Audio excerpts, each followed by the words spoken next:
Okay. Hopefully this works. New setup, new channel, all that kind of good stuff. So hopefully this works. All right, looks like it's working. We will find out. Okay.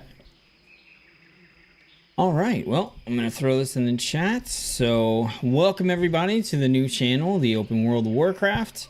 We're here to stream the alpha again. I was streaming the alpha on my former channel last night, and I'm ready to continue and jump in, try out some new stuff. So this is kind of the rule, you know, let me know which class / spec you'd like to see, and we'll test it.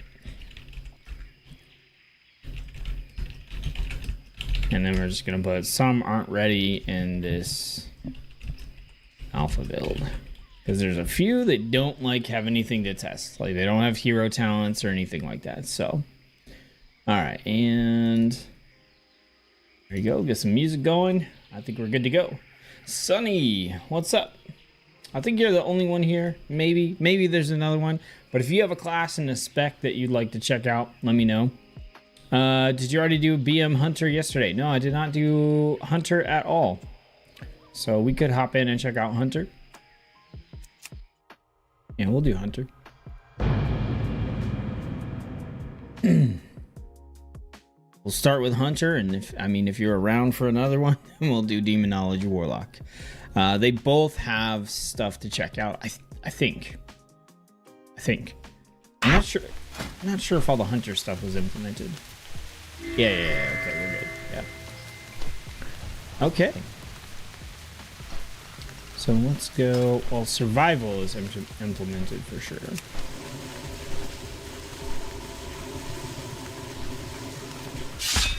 All right, let's switch over to Beast Mastery here. Peace, friend. May the Go ahead and get eternal ourselves sun out to the shine island, upon and then we'll muck about with these talents and stuff and figure it out. So basically what I'm doing when I'm testing right now is I'm going to the new island, Isle of Dorn, and I'm just going over to the first delve over here. I'm running through on the class with no hero talents, and then I'm running through the delve with both of the hero talent trees on there, so we can kind of get a okay comparison. All right, I need to pull up alpha. Should be good. Oh my gosh, I have talent points to spend. I don't care. Shut up.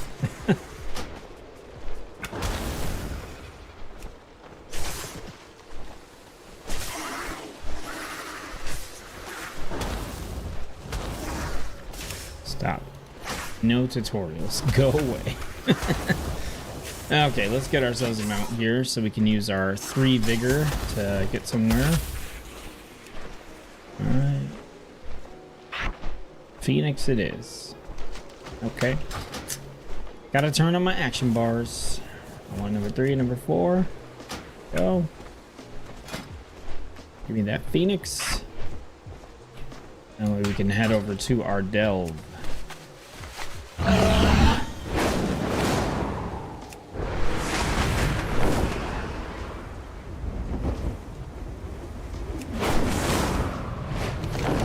Right.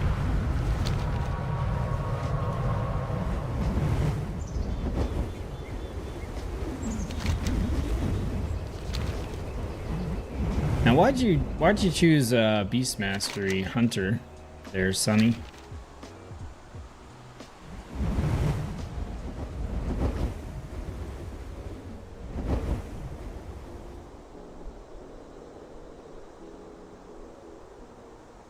Ugh. Oh my gosh, base level dragon flying. It was so terrible.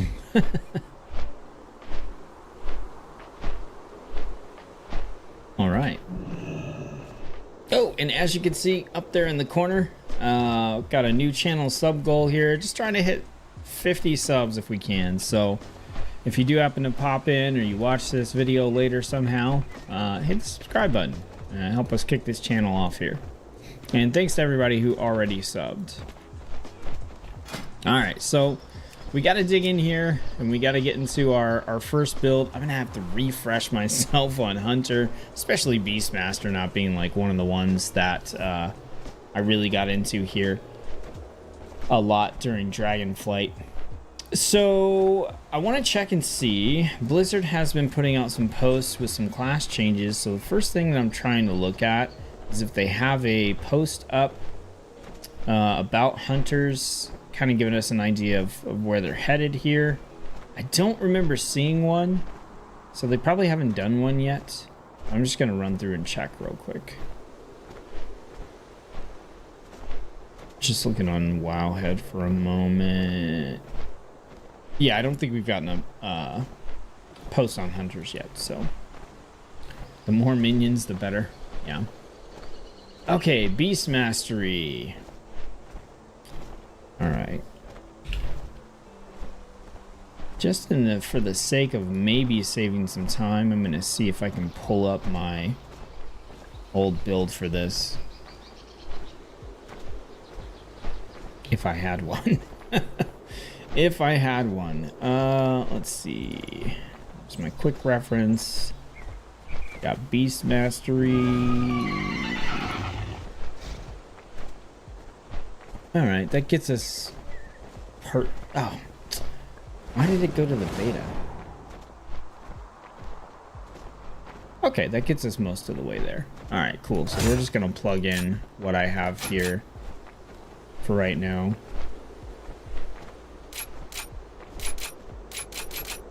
Yeah, I don't care about your starter experience. Oh my gosh.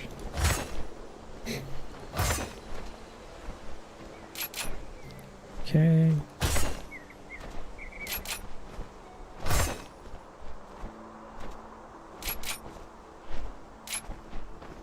Alright, what did I miss? I might have missed something, or they might have just changed something so that it no longer takes as many points. Oh, there we go. So we got that. And 2 here. 2 here. There we go. And then I've only got like 1 point in here. Alright, and over here. Yep. So it doesn't look like they've changed the tree too much for Beastmaster. This might be one of the classes where they haven't really changed much of anything at all. Okay.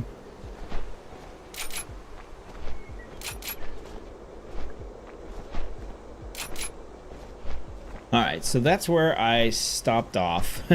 So, alright, let's check out what we're doing here.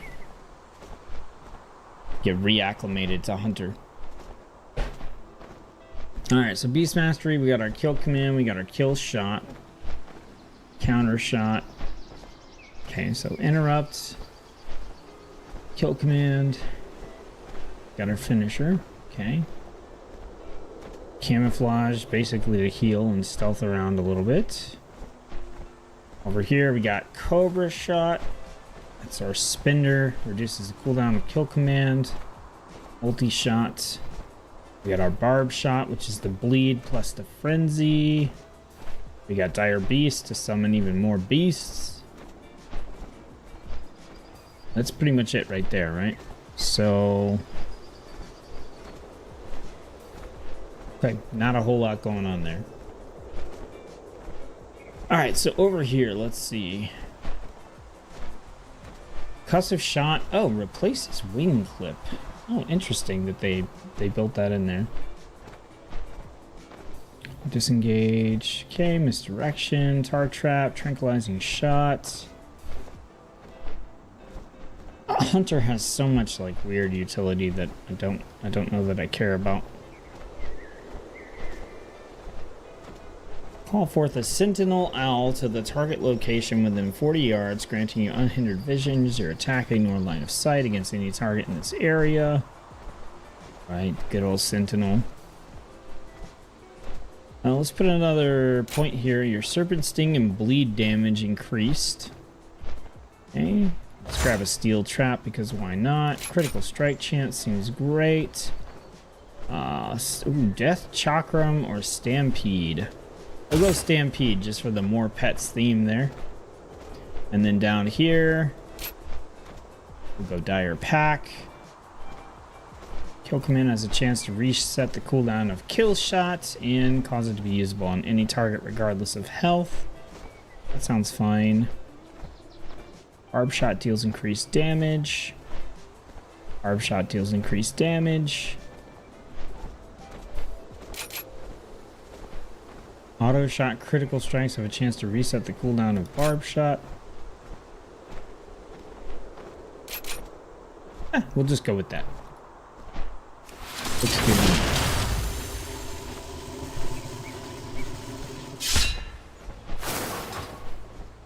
We might tweak some things once I get used to the rotation again.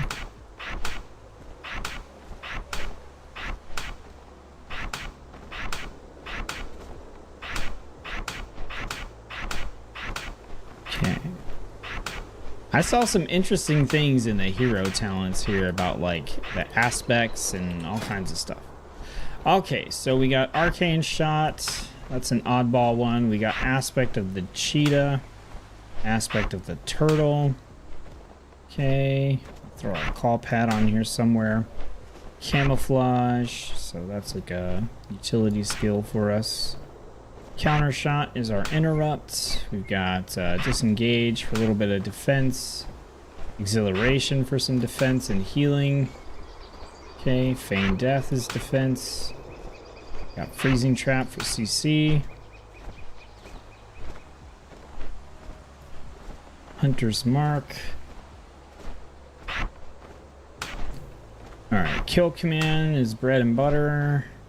Kill Shots are finisher. For our pet utility over here. Primal Rage, 6-minute cooldown. I mean, we'll put it over here, sure.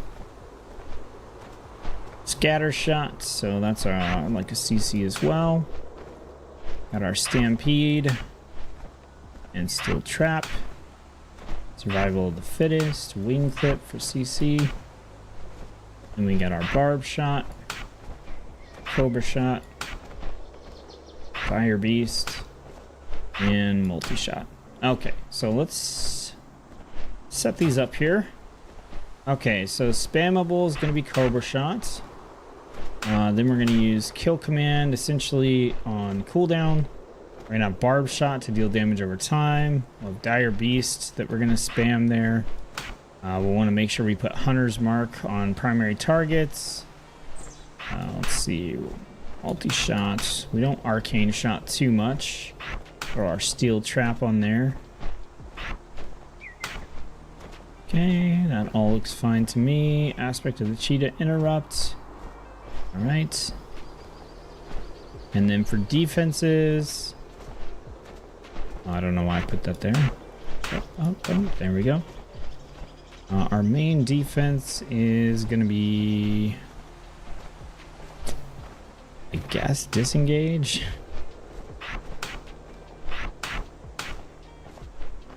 Yeah.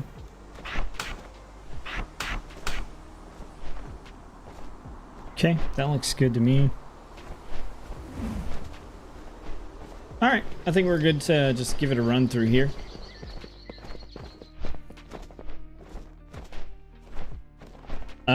Frost Mage is ready, I think, yeah. So, if you're around when we get to the next class, you can throw it in the chat and we'll do Mage. Let's rescue these folks and avoid these webs. Alright, here we go. Another round of Delve runs. I ended yesterday's stream on the Setsuko channel with the Ret Paladin, and oh my god, it was fun. Don't step in those webs. I think it took the cake for me as like the most fun, particularly the Templar version, which was the last version I played yesterday. So good. I'm looking forward to, you know, testing that and getting it onto this channel as well. But yeah, it was a blast. I did Prot Warrior, Windwalker Monk, and Ret Paladin yesterday, so I'll do them on this channel at some point, but probably just, you know, not right away. Classes, who's not, like, Rogue's not ready. Behind us! Watch out! Alright, so start plotting. I do not have a target. Speed.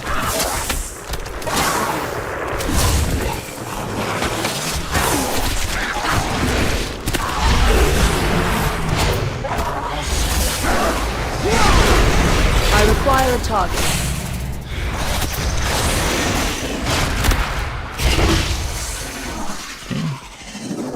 Do Frost Mage next. Yeah, that's Found fine. a bit of gold! This is a DPS class, or a DPS spec, so chances are the testing won't take like super long, because we're gonna run through this pretty quickly.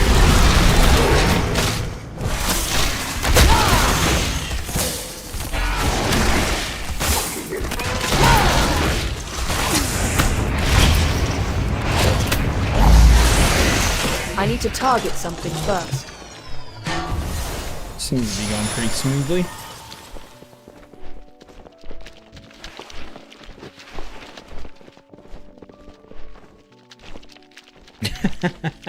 That's nice, man. Our passive speed boost there from Trailblazer just lets us jump over these webs. That's kind of funny. I was jumping over them yesterday with like this double jump ability drop from like a rare spawn, but I do think it's kind of hilarious we can just jump the Smell webs. that? It's Because treasure. we I just know have it. that much passive movement speed as a hunter. That's a little bit funny. Can we make that one? No, we can't make that one. It's a little too much. I do not have a target. Okay, we got everything. All right, up we go. Let's go through the cheetah. Oh, we should throw that steel trap out there too at some point. This delve is pretty short, like if you're not, you know, trying to explain what delves are and stuff, so I like it for the testing here.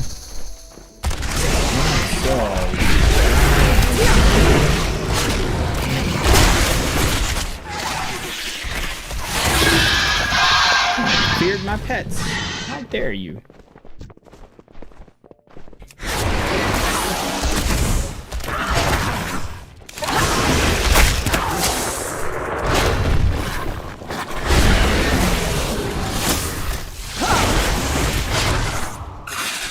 Yeah, I mean, we're pumping out some pretty good damage here.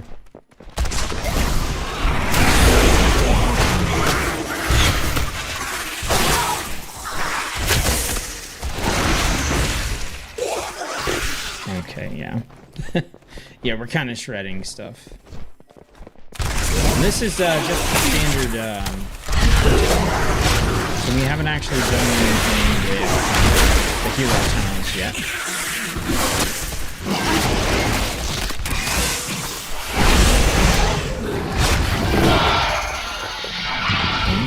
We'll use our cooldowns on the boss. Actually, I mean, we got one right here.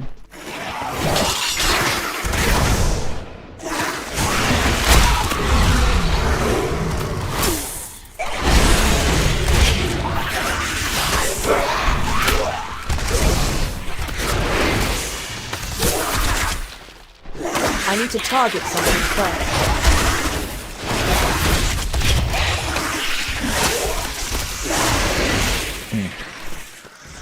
Yeah, hunters might have some pretty successful delves. I'm feeling it. All right. Look around! There's treasure! All right, let's go. Let's do this. Start stampede, get everything. Everything. I gotta say though, I definitely deleted her a lot faster. On the Ret Paladin.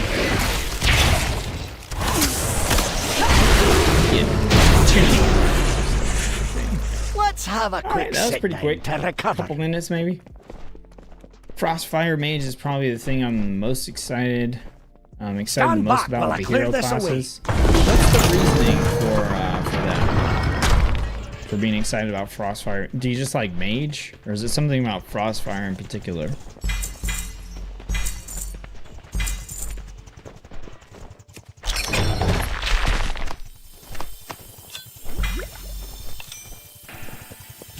Do I have auto loot on? do not. Okay, I'll turn that on. Alright, so that seemed fine. Let's go check out the first of these hero talent trees, though. Let's see what that gets us. Maybe we'll want to make some tweaks to our build here. Again, Hunter, Beastmaster Hunter in particular is like one of the specs I have the least familiarity with.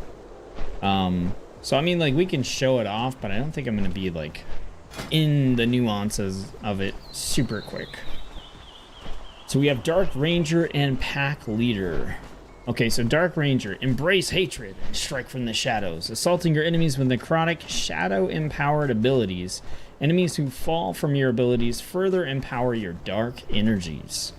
Okay, so we get a move called Black Arrow. It costs 10 focus. It has a 30-second cooldown. Fire a black arrow into your target, dealing shadow damage over 18 seconds. Each time it deals damage, you have a chance to generate a charge of barbed shot. Okay. Let's go and activate this. So that's going to give us that ability.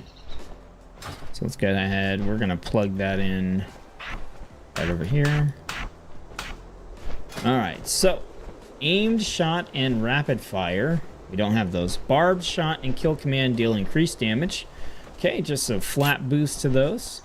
Each time Black Arrow deals damage, you have a 10% chance to manifest a Dark Hound to charge to your target and deal shadow damage. Okay, I feel like we're going to kill stuff too fast for this damage over 18 seconds to matter. In the delves right now anyway. Maybe on the higher difficulty delves this will be valid, but right now my impression that I'm getting is this is like a dungeon raid boss or even like PvP style of hero talent, because I mean we're gonna do like Black Arrow and then the thing's gonna die and it's not gonna get a lot of ticks. That's my prediction right now. On the elites or the rare spawns that were in there, maybe, and then on the boss, yeah, I'm sure we'll get some. When you apply Black Arrow to a target, you gain Hunter's Prey effect. What is Hunter's Prey? Hunter's Prey.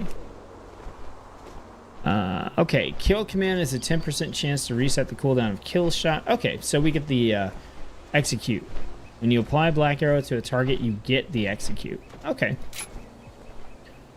Here, disengage will chain the closest target to the ground, causing them to move 40% slower until they move 8 yards away. Interesting. Now, disengage in this delve is a little spicy because you got the webs and you could just jump into the webs. All right, choice node. You heal for 15% of all shadow damage dealt by you or your pets. Or exhilaration grants you 3 seconds of survival of the fittest. Survival of the fittest activates exhilaration at 50% effectiveness. I don't know on that one. When Black Arrow resets the cooldown of an ability, gain 15 focus. When a target affected by Black Arrow dies, the cooldown is reduced by 12 seconds. Okay, that's what we want for this dungeon. We want 12-second cooldown reduction so that this is an 18-second cooldown ability. This one I'm still not sure about.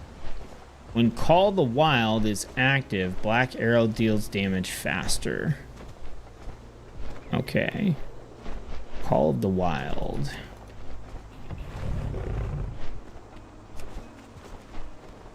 Call of the Wild. Okay, so that's that ability that we don't have. So that's useless unless we respec into it. It says when multi-shot hits a target affected by Black Arrow, a burst of shadow energy erupts, dealing moderate shadow damage to all enemies near the targets. Okay. All shadow damage you and your pets deal is increased. Kill shot has a 15% chance to generate a charge of barbed shot when used on a target affected by Black Arrow.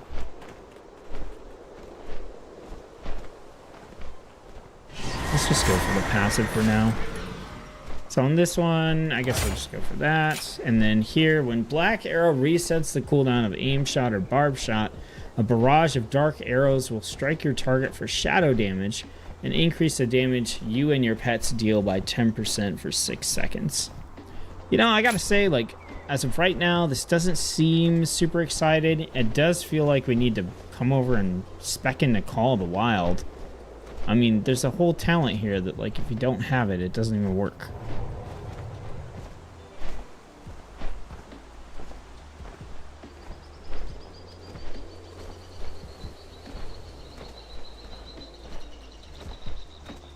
But I'm not gonna do that.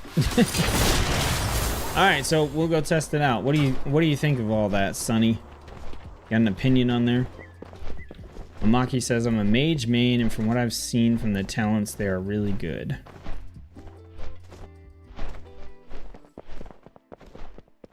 Well, we'll take a look. Let's rescue these folks and avoid these webs. I think priest everything and hunter beastmaster are probably the and Don't step in those webs. and the new Nerubians might invoker pop out spec if you are the do. ones that I am the least familiar with. I've literally not even like looked at the talent tree for the new evoker spec.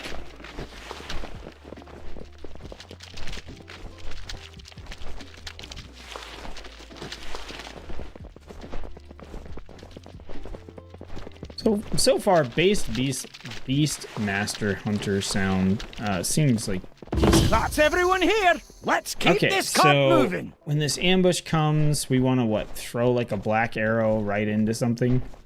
I'm gonna guess. They're behind us. Watch out!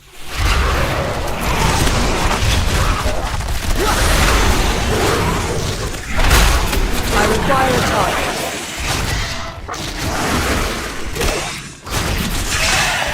I do not have a target. Yeah, like I said, I think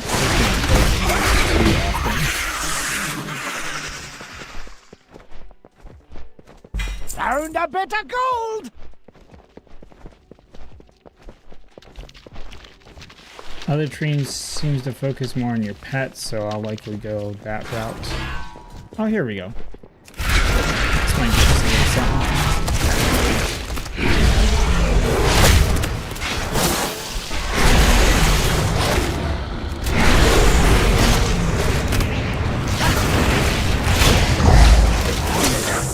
I mean, it's subjective, but I feel like we killed the thing faster than we did it as baseline hunter.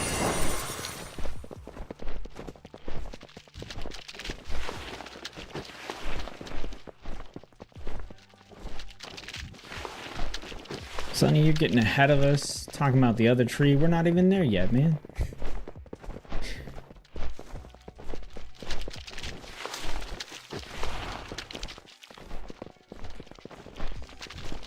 Look around. There's treasure here. Yeah, I don't care if there's treasure, Bran. We're just gonna keep on trucking. Yeah, 100% I would have to see. Let's see. Fire black arrow. Each time it deals damage, it can give us a barb shot. So we want a black arrow, spin that kill shot, and then like throw a barb shot out there. Right? So that we could get the charge back. And then obviously, like, once we do that, we're gonna want to like use barb shot to do stuff. But like, if you look at it, I've like, for the most part, avoided speccing super hard into barb shot. And I've kind of gone the direction of just trying to spec hard into kill command and like have dire beast and stuff like that. So I think this is not like the greatest showcase for this tree either, both in terms of the build that I currently have and also the content we're doing it in. So I'm not going to judge this tree too harshly. You know, I want to check it out in the context of the kind of builds that I'm going to be making. But, I require a target.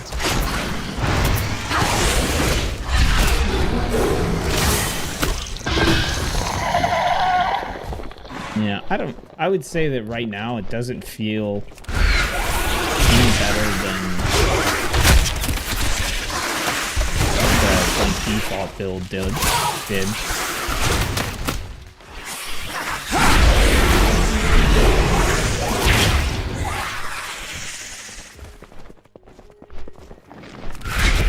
are getting the cooldown for it back pretty quick. It seems like,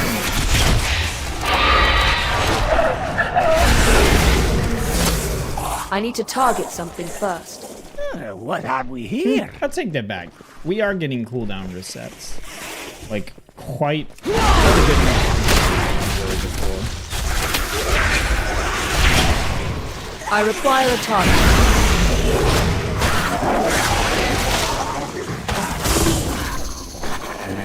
Yeah, I kind of get it. Yeah, this feels like a cooldown reset build. Smell it's probably that? going to be really It's treasure. effective I know it. We're close. when you have elites or spawns, bosses, that sort of stuff. And I imagine if you got more value out of that orb shot, I do not have a target. then it would also make a pretty big difference.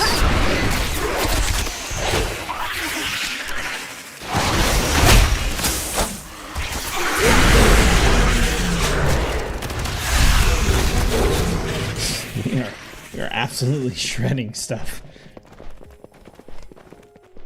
Alright, so let's try it on this, right? So we want to throw that out, we'll do our first shot, we'll get our barb shot going, there we go. We'll do our little thing there. Barb shot. Still doing quite a bit of damage. Wow, we were getting a ton of targets. Like kind of a ridiculous amount of them. I feel like we definitely killed her faster than we did last time, though. Right? I'm not dreaming there. I think we killed her faster. Stand back while I clear this away. Game sounds kind of loud. Okay. Let me see. Okay. Give me a second. It did not save my volume settings.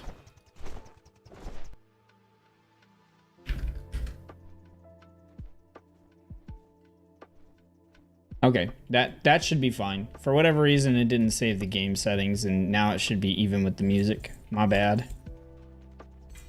Thanks for telling me, though. Hey, we got the back piece. I already have the back piece, but we got it.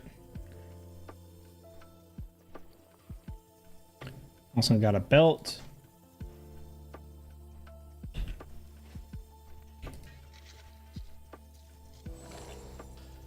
Oh yeah, really appreciate you telling me about the game sound. Otherwise, I would have just sat here and not realized.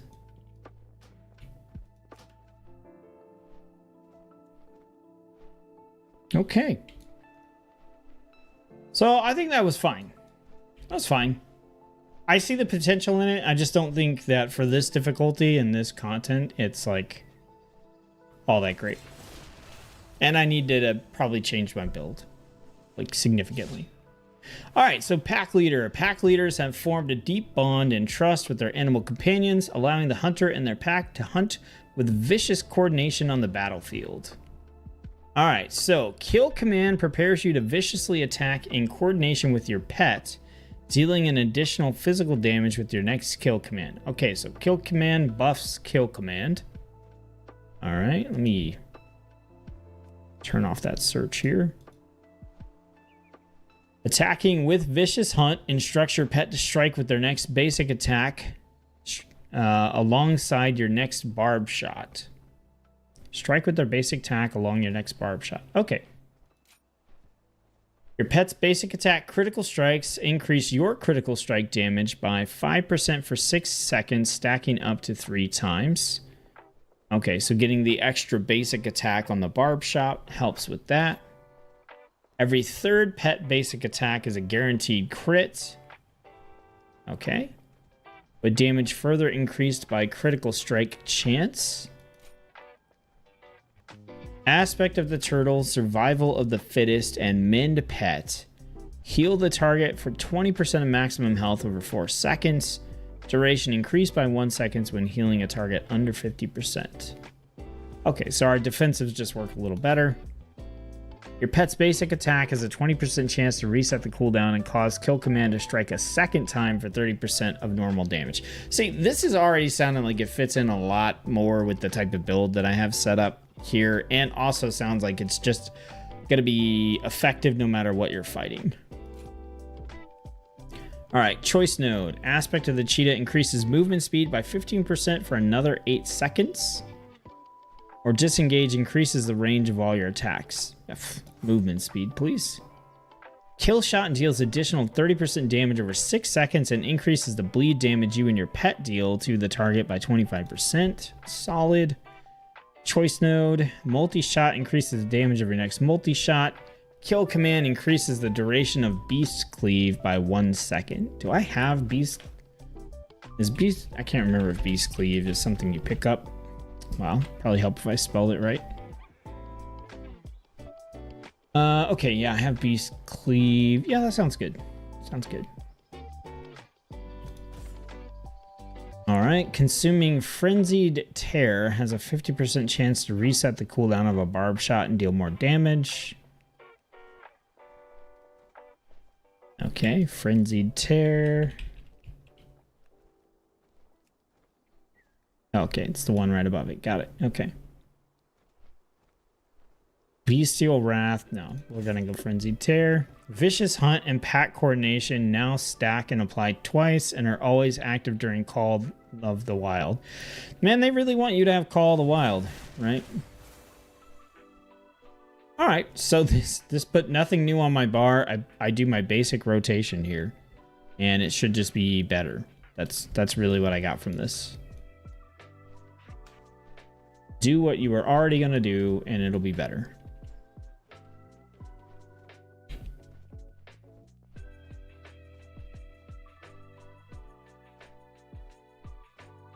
Oh, I missed your message, Sonny. I'm sorry. You told me to. I'll send you a cookie as well. Here you go. Hearts for both of you. Ah, it didn't reset. Okay. So this is a bug that we're having right now. So I gotta log out and log back in on this character, and then it'll reset the delve, and we'll go in and we'll check out this pack leader.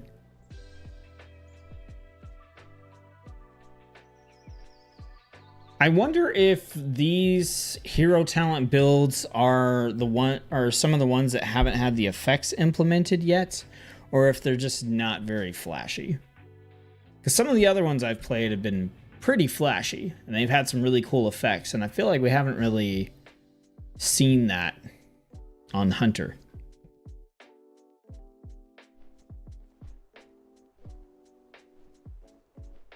I did take a look through the survival stuff as well, because survival is traditionally the Hunter that I like to play. And I wasn't overly excited about what I saw. All right, let's do it. I got a feeling this one's gonna do pretty good. We really just need to, yeah, just do what we were doing anyway. Don't step in those webs. Nerubians might pop out if you do.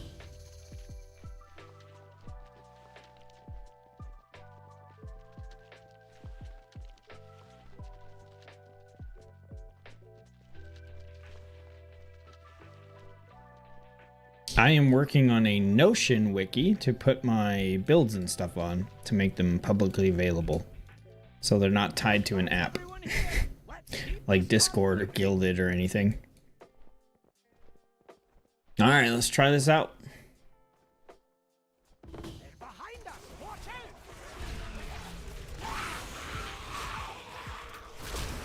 I need to target something first. I require a target.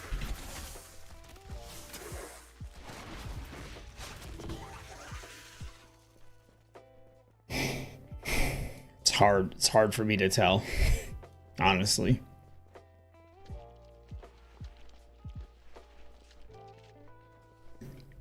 Okay. Well, you know what? I should be putting Hunter's Mark on these dudes.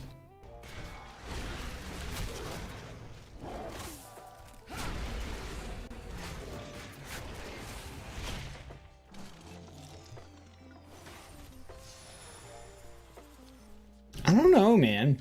Are y'all noticing a difference between any of these three hunter builds, really? It's treasure. I know it. We're close.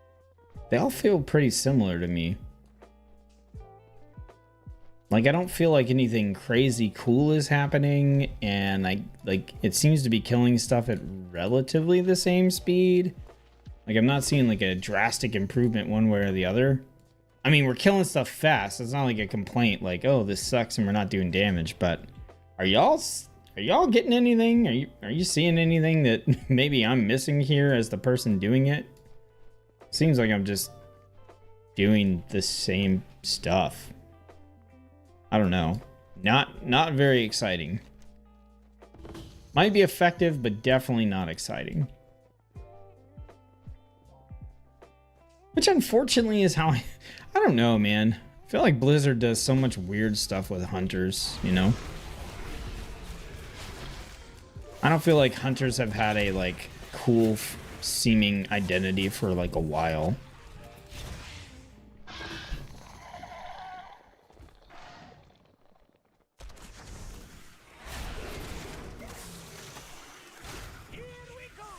I mean, the lack of difference in speed could just be down to me not being as familiar with Hunter as well, but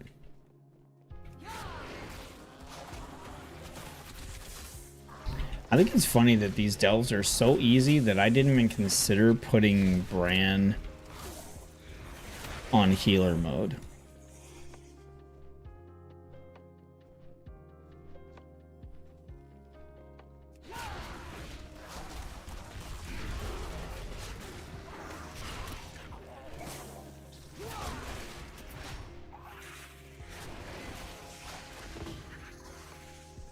What's even... Oh, yeah, this is just...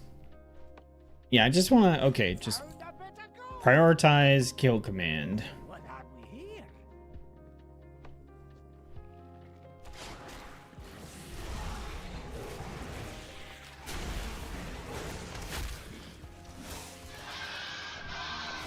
So you would definitely want to get, like, some kill command resets.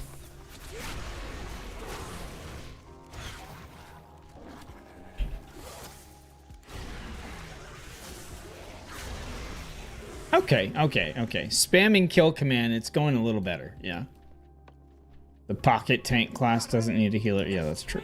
It's very true.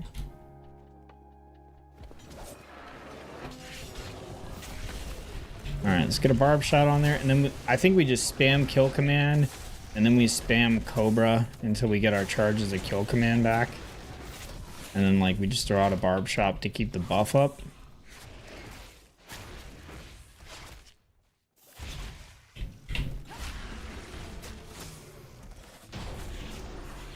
That's pretty quick. I mean, I would probably roll with this just because it fits into the build I've already got. I would probably tweak some talents and stuff a little bit, I think, just to kind of build around this idea of just spamming kill shot even, or kill command even more, but yeah, seems fine.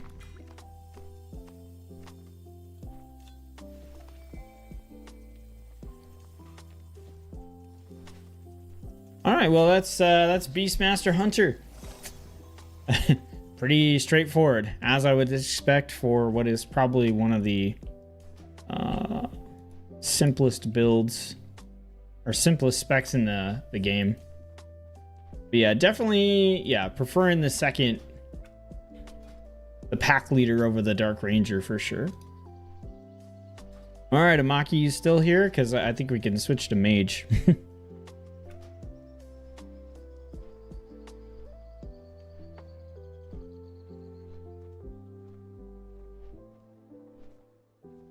You said Frost Mage, right?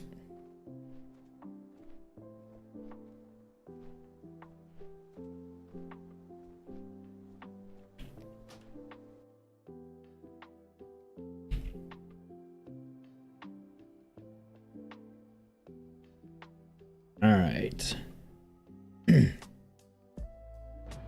Mage.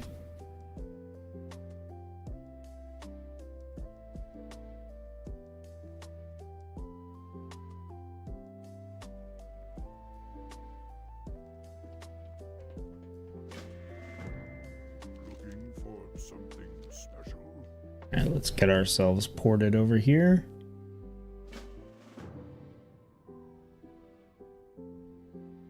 Oh, Amaki. You didn't respond. We're gonna do something else.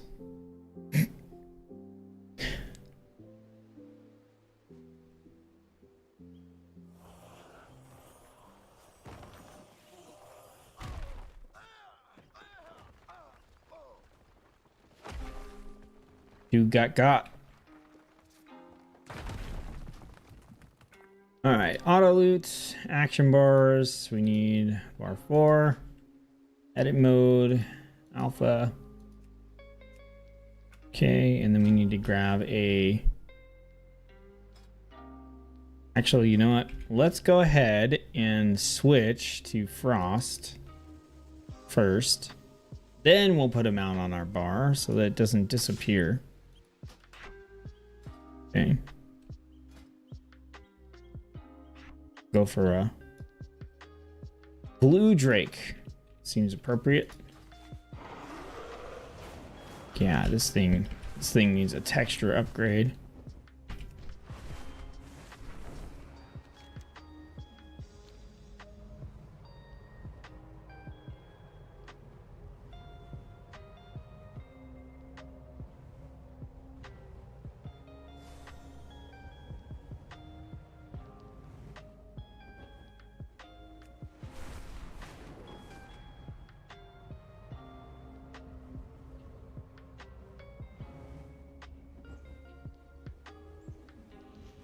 Okay, got a little bit better at flying over there.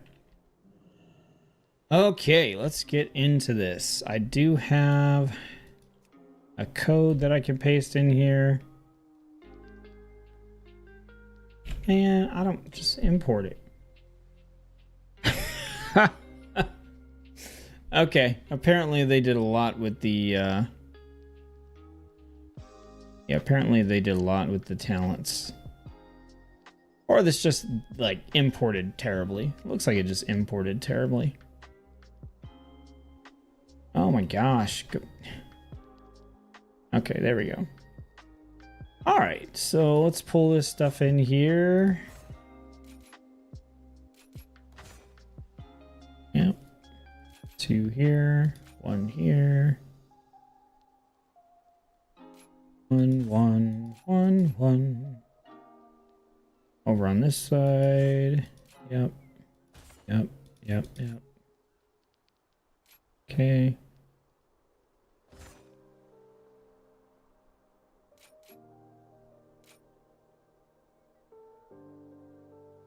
All right, that is as far as I got on that one. And yeah, apparently they did some pretty significant changes to this side over here. Because I'm missing like most of the talent tree on that side. Okay, so let's take a look here. We got Incanter's Flow.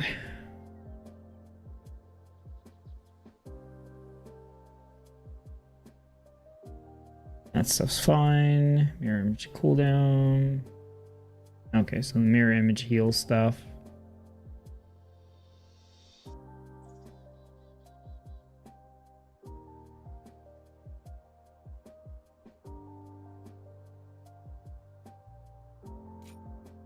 Sure.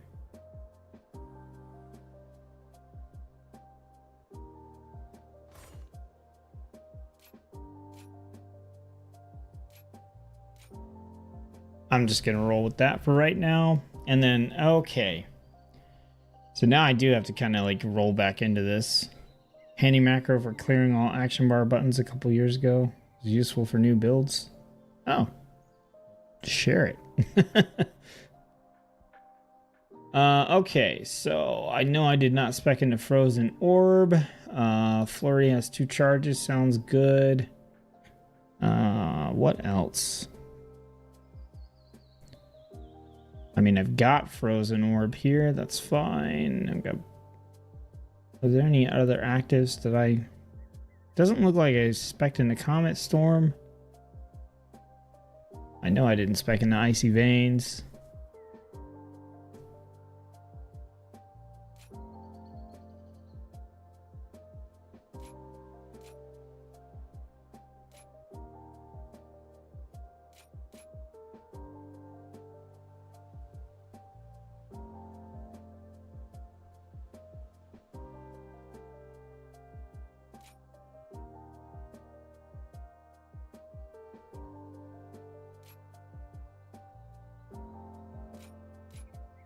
We're gonna go with whatever that is.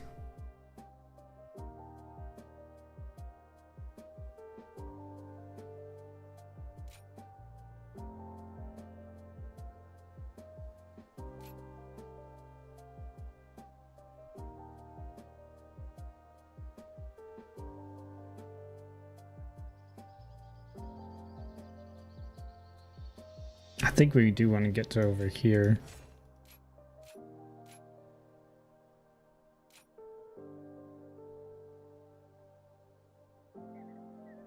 It looks like I did grab Icy Veins.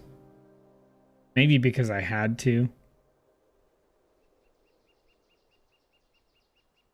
Or maybe it was just on there.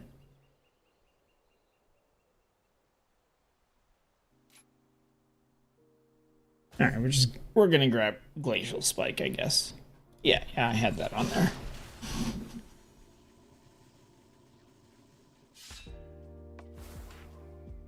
Okay, that'll work. Let's try Sunny's macro here.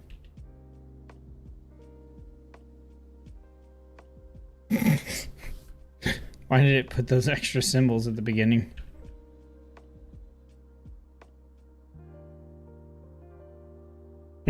Didn't work for me. Alright, counterspell. Let's see, what else we got? Mirror image. Okay, we got our shifting power. Cold snap is a nice utility. We got slow for some CC. Time warp. Big cooldown. Frostbolt. Ice Lance, Flurry, Frozen Orb, Cone of Cold for CC, Ice Barrier, Ice Block, Invisibility, Shimmer, Frost Nova, Polymorph. Okay. Oh yeah, I might need to add it in the macro menu, then click the button. Yep, good point. Good point. You're probably 100% right there. Arcane Explosion, don't think we use. Blast Wave, don't really use. I mean, we could throw it down here. Fire Blast is kind of the same thing. We do use Fire Blast a little bit. Ice Nova, sure. Okay, Slow Fall. Teleport. Okay, Comet Storm. Glacial Spike. Ice Bear, Ice Lance. Okay. Now let's organize these a little bit. So Frostbolt, Ice Lance, Flurry. I think that's all good. Comet Storm has a 30-second cooldown. I think that's what we want to put here. And then we've got...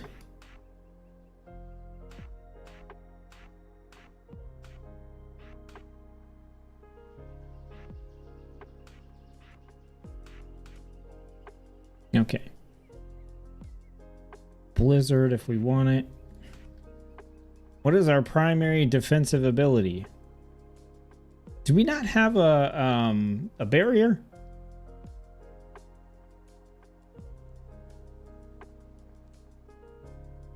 Oh, ice barrier. Okay, so I guess ice barrier is kind of our default. I don't know. I would almost put like Frost Nova as the default. What the hell?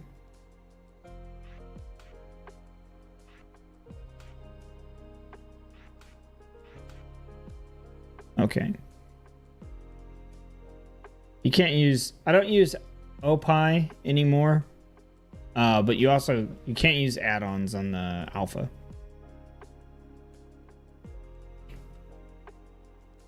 Frozen Orb has a 1-minute cooldown, so it should actually be over here. 20, and then we'll do Glacial Spike. Ice Nova Blizzard. That looks fine. I think this is okay. We'll find out when we go in to test it. I'll do that and that. 25-second cooldown. Yep, that looks good. I just figured out keybinds that actually work for me and aren't too crazy, because the big problem for me is having this stretch to go to like 7, 8, 9, 0, 11 and stuff like that. Even going to like 6 and 7 is kind of a pain. Like 1 through 5 is pretty easy, but then I just put stuff on shift. I got used to using shift and control, which I kind of didn't like doing before. Okay, so we're gonna go in and I'm gonna kind of figure out, remember how to play Frost Mage here.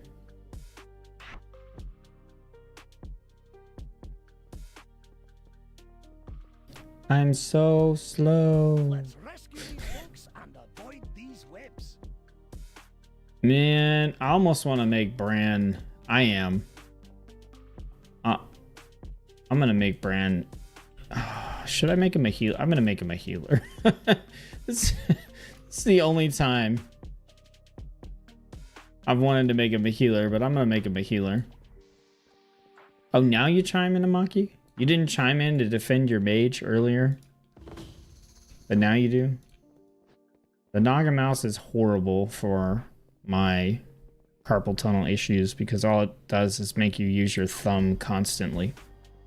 It's horrible. Those webs. Nerubians might pop out if you do.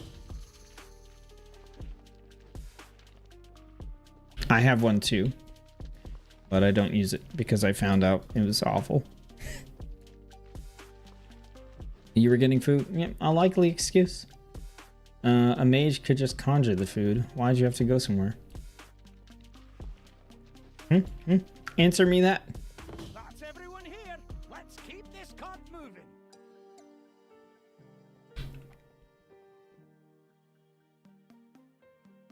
Alright, let's see if I can kind of remember what the heck I'm doing here.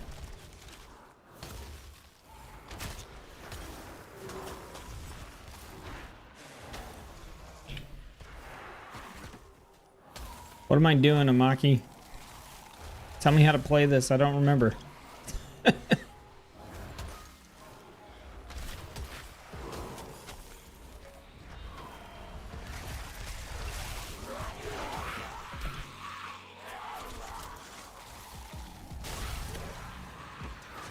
Can't conjure a pizza, man?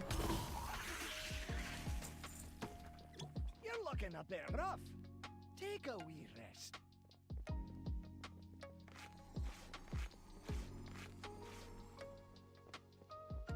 Okay, I need a refresher real quick. Okay, Frostbolt. That's our spammy thing. Does more damage to frozen targets. Flurry. Hits the people, reduces their movement speed, has a chance to activate Glacial Assault, applies Winter's Chill. Winter Chills makes them take damages if they're frozen. And then we get Ice Lance, so fling a shard of ice. Tripled against frozen targets, so again, we just want to freeze people. So I think we like Frostbolt or whatever until we proc Flurry, then we do Flurry, and then we go into Ice Lance, and we throw the Ice Lances because then they count as frozen. And then we have Ice Nova to automatically freeze them. We've got our Glacial Spike. When we get 5 icicles, we can chunk it at somebody. And does that sound correct? I don't want to throw the Frozen Orb out when there's more than one, sir. Frozen Orb doesn't exist in my book. No, I'll try to do that. So we could just like auto freeze them. So as long as they count as frozen, like, we're good, right?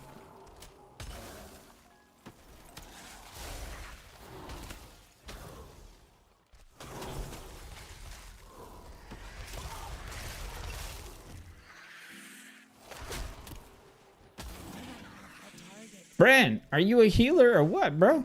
Come on. Let's have a quick sit down to recover. What the hell, Bran? Yo, Bran is doing terrible. He is an awful healer.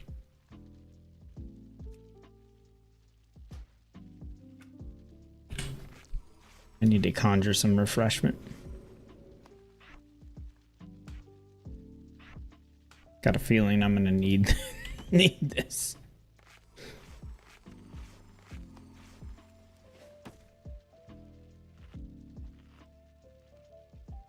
I'm not gonna use any of my CC stuff. Oh, Bran threw bottles on the ground and I gotta walk through them. I guess that makes sense. Thanks, Bran. If he's gonna like heal the group. Yeah, I'm just playing like a scrub. That's all it is.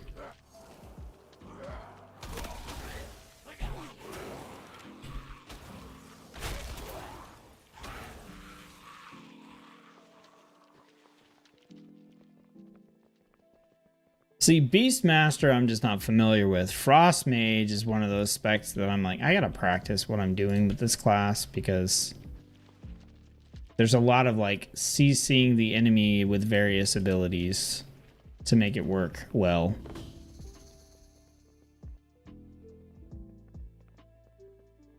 Okay.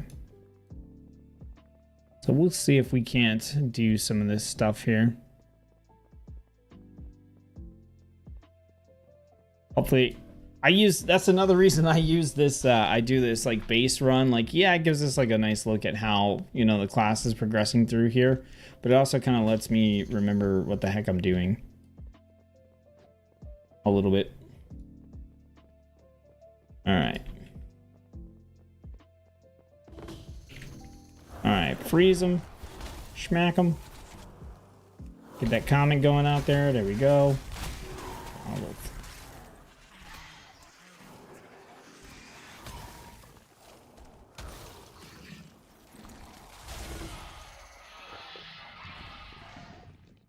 That was a little better. There's treasure close by.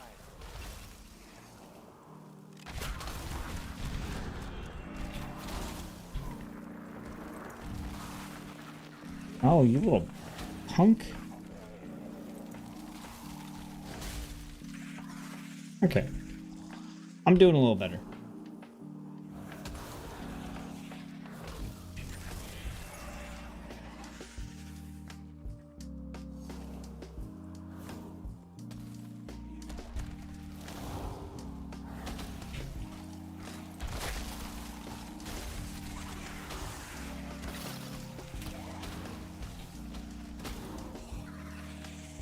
Just had to remember what some of these abilities do.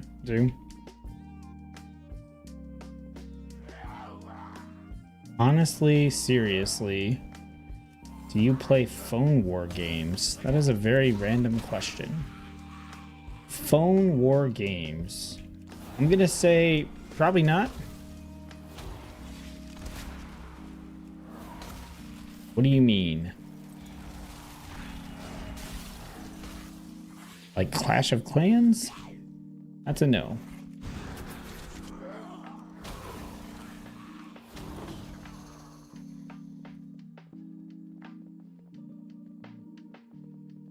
What have we here? There's treasure close by.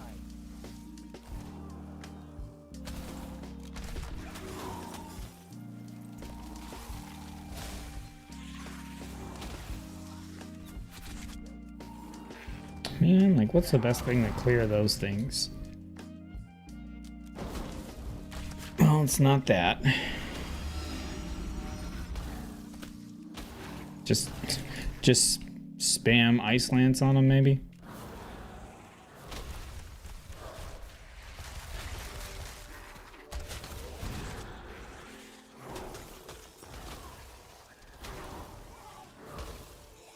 Okay, yeah, that's getting a lot better.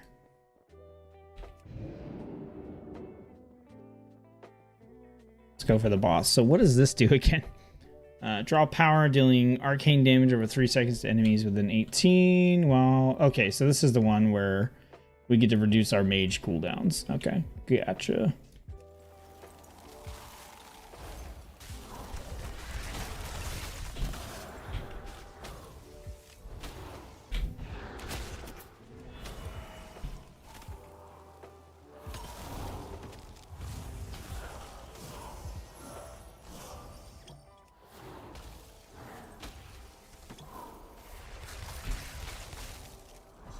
These webs deal a good amount of damage to you.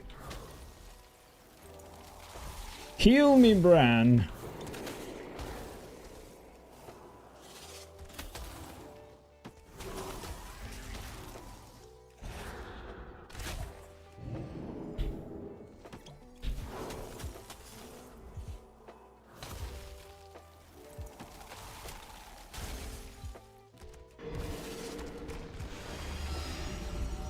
Oh yeah, arcane intellect. Good call.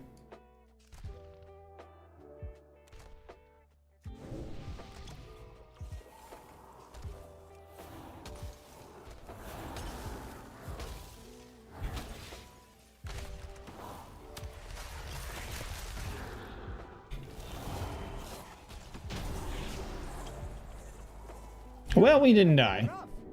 Take a wee rest.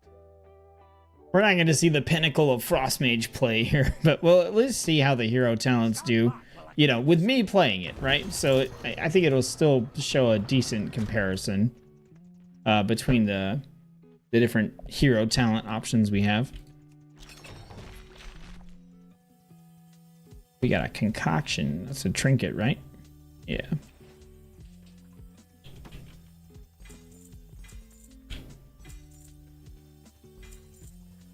All right, let's get out of here and look at these hero talents.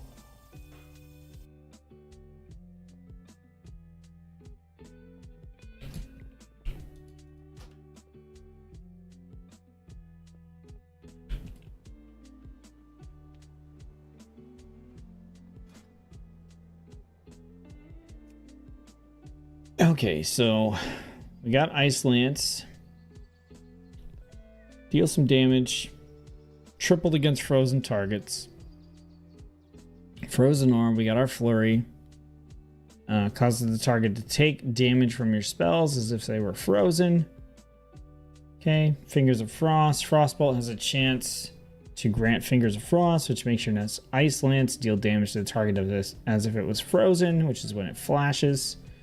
Okay, Shatter. Okay, that's a passive. Haste increased. Chill has a chance to freeze.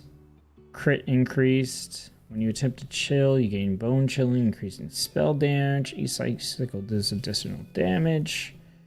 30% chance to generate icicles.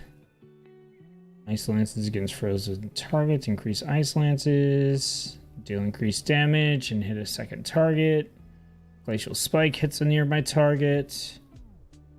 Ice Lance on frozen targets generates an icicle.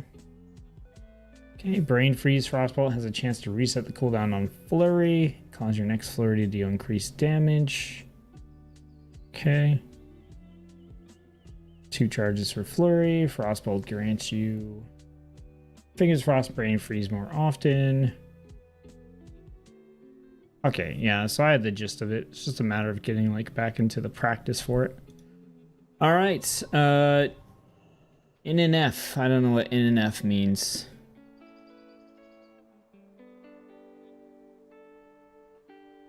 Yeah, I don't know what NNF means. They do have not yet implemented, but this is NNF, whatever that means. All right, Frostfire.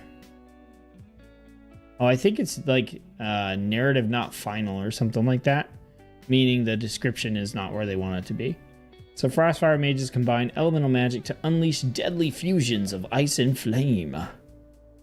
Okay, your damaging fire spells generate 1 stack of fire mastery, and frost spells generate 1 stack of frost mastery. Fire mastery increases your haste by 1%. Frost mastery increases your mastery by 1%. Okay, so we got 2 fire spells potentially we could use there. But we are going to be flinging ice, so I guess that works. Oh, Frostfire Bolt replaces Frostbolt. Here we go. Launches a bolt of Frostfire at the enemy, causing Frostfire damage, slowing movement speed, and causing additional Frostfire damage over 8 seconds. Generates stacks for both fire and frost. Okay, so that's how we get some more fire spells there. Ice Barrier also casts Blazing Barrier at 25% effectiveness. Okay. You melt slightly out of your ice block and ice cold, allowing you to move slowly during ice block and increasing your movement speed over time. Ice block and ice cold trigger a blazing barrier when they end. We'll go for the barrier.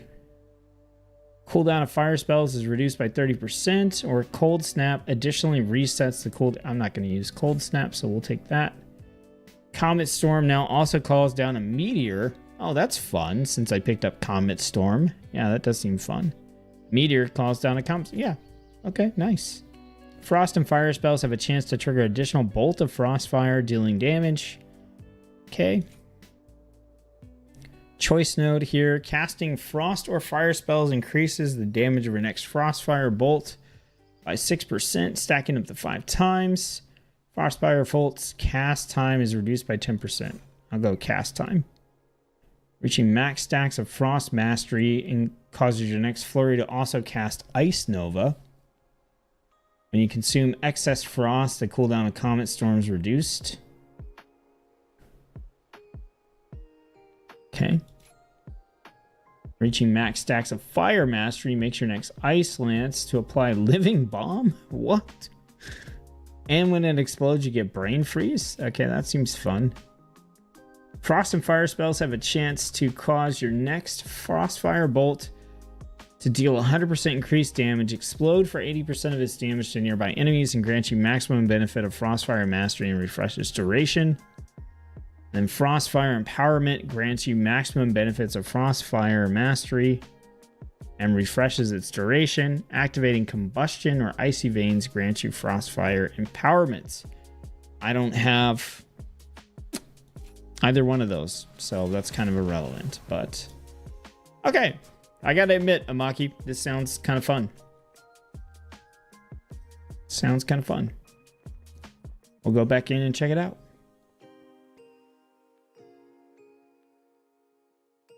So basically, you just play it the same way and you're gonna get bonuses. That's really how I'm reading that right now. Let's rescue these folks and avoid these webs.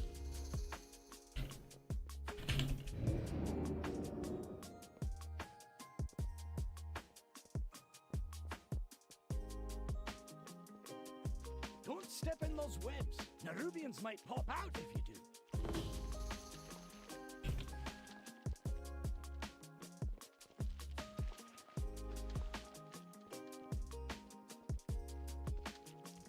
Smell that? It's treasure. I know it. We're close.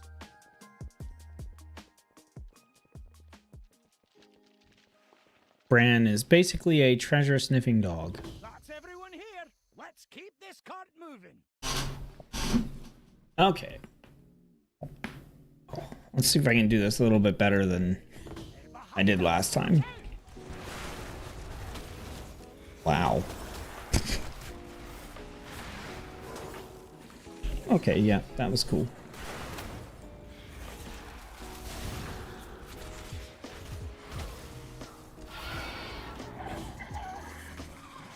Let's have a quick sit down. Well, that felt a hell of a lot better than base level mage. I mean, granted, you know, I had a whole delve run to practice a little bit, but that still felt better.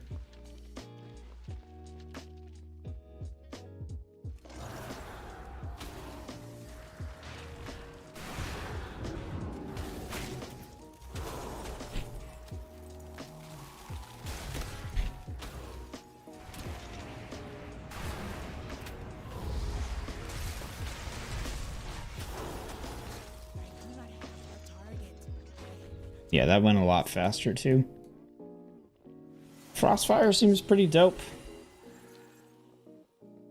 I didn't even use Comet Storm on that first group either.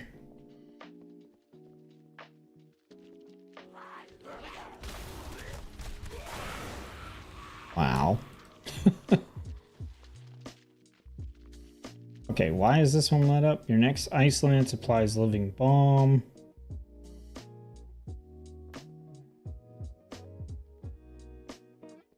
Not too bad, it'll be expired by the time we actually get to something to fight it with.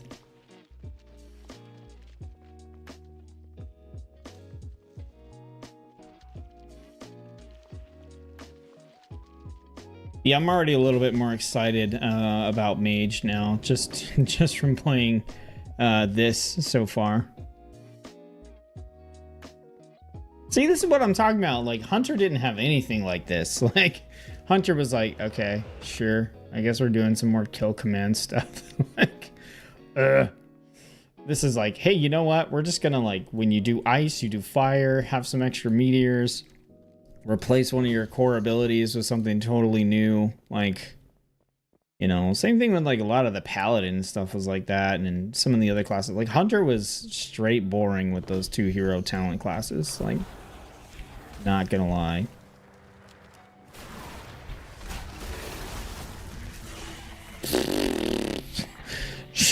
Shredded. Oh man.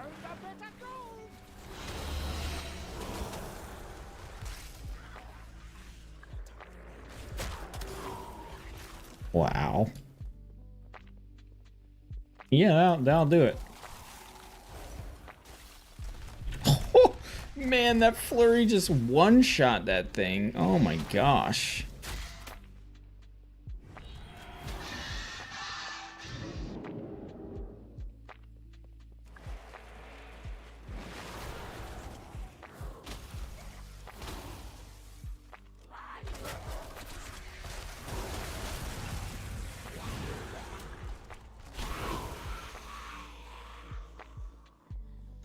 Yeah. Yeah, I mean, I don't know who's in charge of designing the Hunter class, but like, I feel like whoever it is hasn't been doing their job for a while.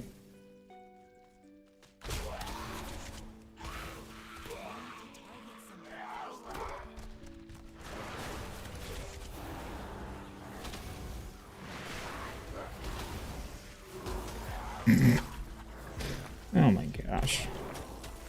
Just stop. Okay. Significantly better than baseline Mage. Makes me excited for it. We'll see how it does on the boss. And I haven't even used any cooldowns.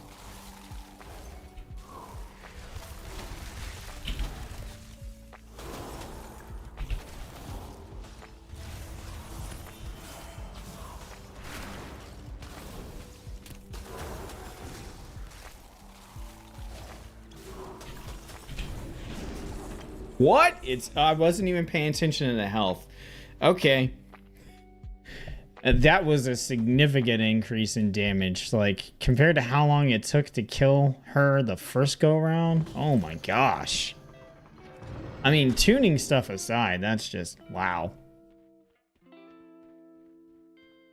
Ice barrier. Didn't need it. Didn't need it at all. Yeah, that was crazy. 2 thumbs up for Frostfire Mage. Not just in the like power level, but I mean like it looks cool too, right? Like, I mean, that's a cool icon for a spell. The spell effects look dope. Like, yeah, that gets a pass for me for sure. I'm more of a fire mage myself. That's the spec I play the most, so. All right, Spell Slinger. Spell Slinger mages are prodigies of spell casting that have learned to splinter their sorceries, creating powerful and volatile new effects. All right, see you, Sonny. Thanks for tuning in. Yeah, Maki. Oh my goodness, that boss got melted, right? That was pretty fast. I think the only thing that killed it faster was Ret Paladin on the Templar build. That was like, hi, and it was just dead. Okay, so when you consume Winter's Chill, conjure a Frost Splinter that fires at your target. Frost Splinter conjure raw frost magic into a sharp projectile that deals damage. They embed themselves in their target, dealing damage over time. That's not a lot of damage. Over 2,500 damage over 16 seconds is like nothing. Okay, so let me refresh myself real quick.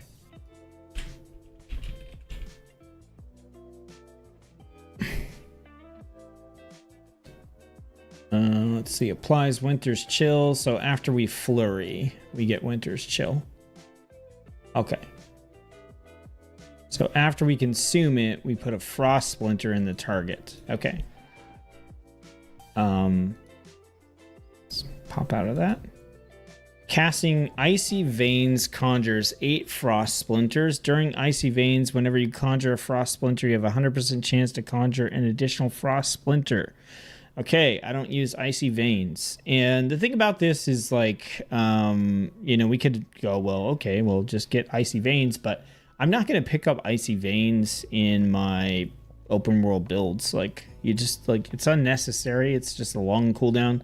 Maybe it's something to pick up at like a higher level difficulty, but I mean, I'm not going to pick it up for this, so.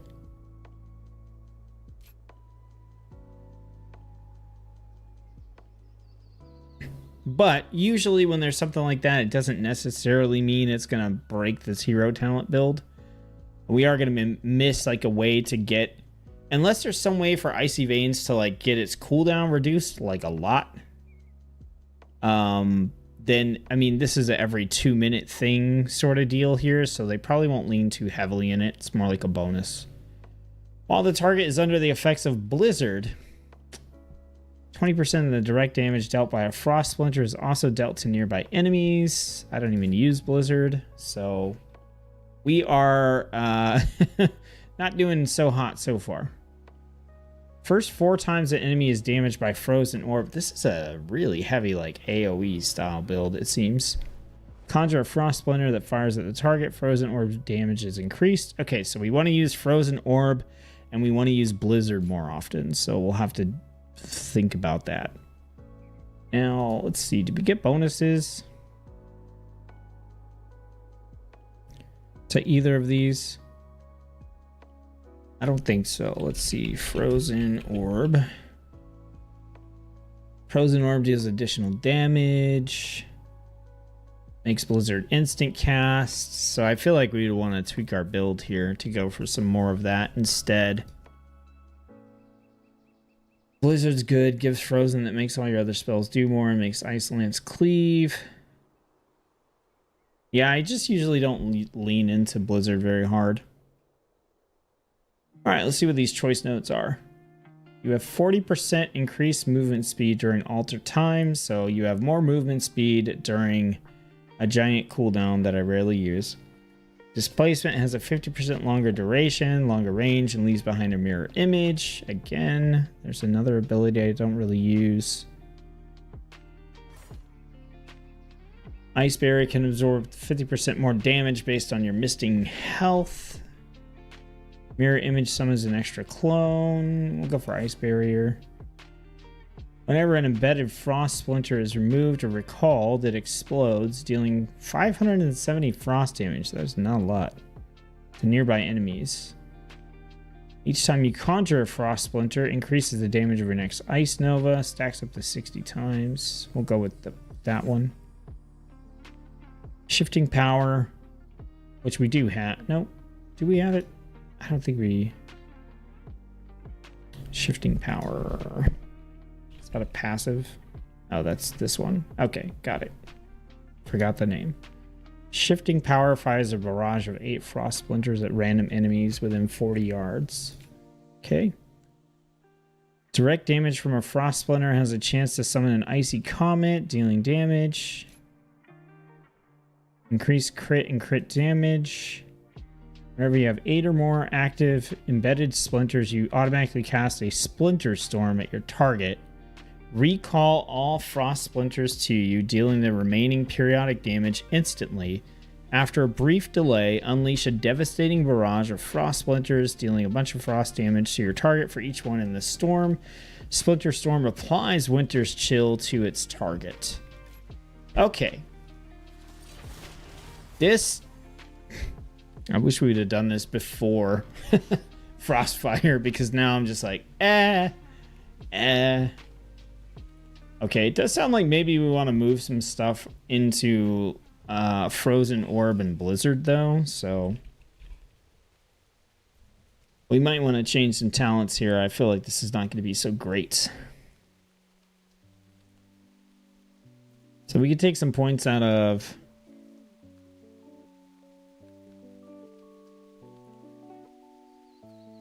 What do we need? We need 1, 2, 3, 4. We need to shift around like 4 points. All right, so we'll pull out of the glacial spike. We'll put those points in here. And then I think we want to pull 2 points out as well. And we'll put those into here. And let's just check and see, do we have any other blizzard? We got this one here. Okay, so there's that one. And then also cone of cold. All right, let's pull a point out of somewhere. Drop it in there. And then we'll pull this point out and drop it in there. So I think we're gonna twist the talent points around a little bit more just to invest in Frozen Orb, Blizzard, and Cone of Cold. Just Whelmed. It might be cool. It's not very cool based on the talent build that I'm using right here. But we're gonna pull this out and we're gonna grab Icy Veins too, actually. And we're gonna drop Icy Veins on here. So what we'll actually do is we will move Frozen Orb over here. Let's do one of these. Okay, we'll drop that down there. Pull this over, pull Icy Veins over. We want to use Cone of Cold pretty frequently on this, so I think we'll actually move Cone of Cold over here.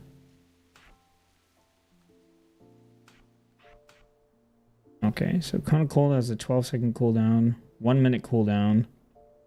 Let's go here, here, here. Something like that. Okay, so just to kind of make sure we can do this right here. So, Frozen Orb deals additional damage and has an increased duration. Blizzard will reduce the cooldown of Frozen Orb. It can make the next Cone of Cold deal increased damage. Frozen Orb makes Blizzard instant cast and increases its damage. We gain Fingers of Frost every 3 seconds while Frozen Orb is up.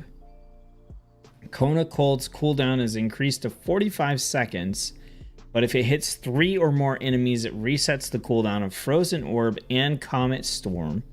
In addition, it applies Winter's Chill. Cone of Cold's cooldown can no longer be reduced by your cooldown reduction effects. Okay, so Cone of Cold's got a 45-second cooldown on it, actually.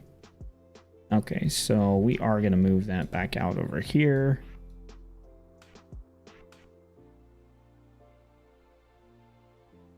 Okay, so when we are able to, we want to hit 3 or more targets with Cone of Cold after we've cast Frozen Orb and Comet Storm. We want to cast Frozen Orb first because it makes Blizzard instant cast. Okay, and then instant cast will reduce the cooldown of Frozen Orb. Popping back over here, while a target is under the effects of Blizzard, it's going to deal Frost Splinter damage to nearby targets. Okay, the first 4 times the enemy's damaged by Frozen Orbs, we're going to do the Frost Splinters. Okay. Shifting Power will give us Splinters. We grabbed Icy Veins, so that'll do Splinters.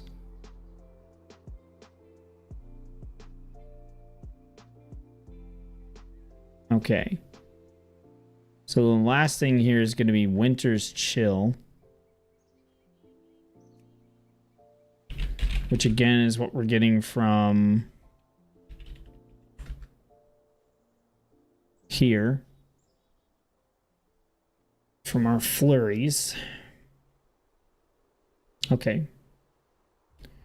So we want to Frozen Orb Blizzard, and then we want to go into spending our flurries so that we can keep stacking these splinters. The flurries will let us deal additional damage with our ice lances.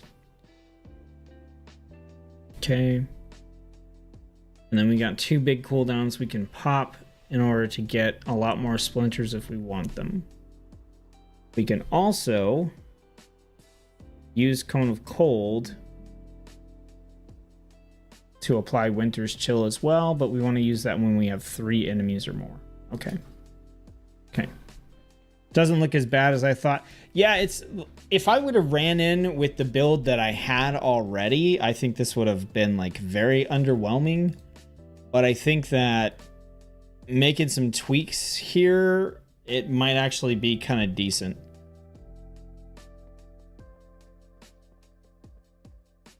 It all depends on whether or not Frozen Orb and Blizzard are good baseline abilities to use in here, you know? Because if throwing those out is like, wow, that kind of sucked, then the rest of this is going to kind of suck too. Don't step in those webs. Nerubians might pop out if you do. All right. Let's take a look-see.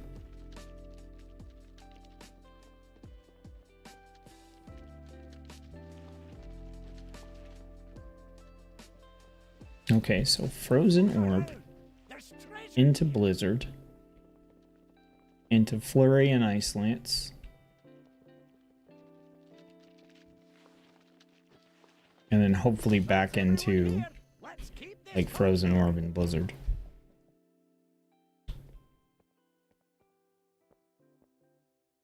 All right, let's give it a shot. So that is not what I meant to push. Frozen Orb into Blizzard, into Flurry, Ice Lance.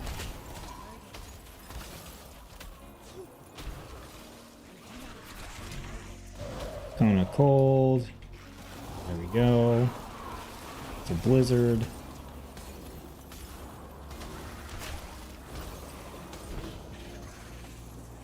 I mean, I was having some issues targeting things there, but man, we had Fingers of Frost up like constantly.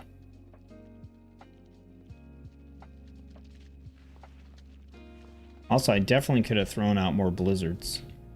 Okay, so we don't have Frozen Orb here. So I think we still want to like Blizzard, Comet Storm, Flurry. Let's see if we can move them back in here. There we go. We could do this because that's going to do a bunch of the shards, right?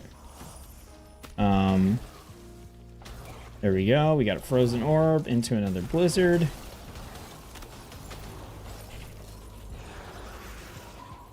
Let's have a quick sit down to recover. Yeah, why am I... This thing poisoned me last time. That was the thing that really got my health. What do you think so far, Amaki? I feel like if we get the full combo going, it's okay. Did we grab Cold Snap? Oh, it's over here, right? Nope, that's not what we want. Okay. If we get stuck like mid cooldown on Frozen Orb, this doesn't feel quite as good. But then we would just throw out a Blizzard, right, to work on the cooldown and then kind of loop back around. I think we would do like our standard stuff. And then we would, once we had Frozen Orb again, we could go back into the chain. Or maybe when Frozen Orb's on cooldown, that's a good time to do Cone of Cold.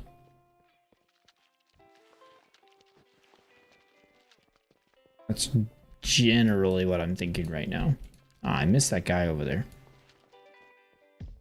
If I blink over this, will it still summon a guy? No, it won't.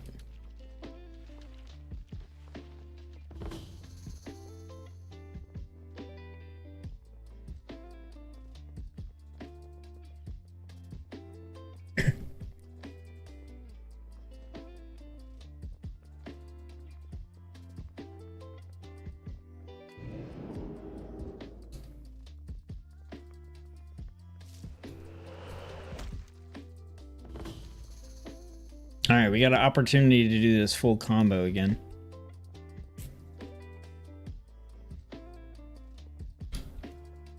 Yeah, I think maybe saving... Okay, so there we go. Into Blizzard.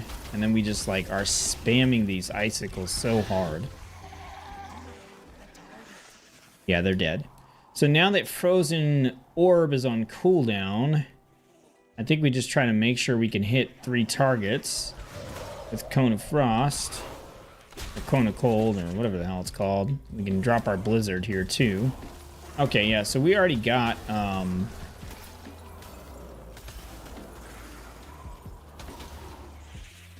we got our Frozen Orb back. What have we here?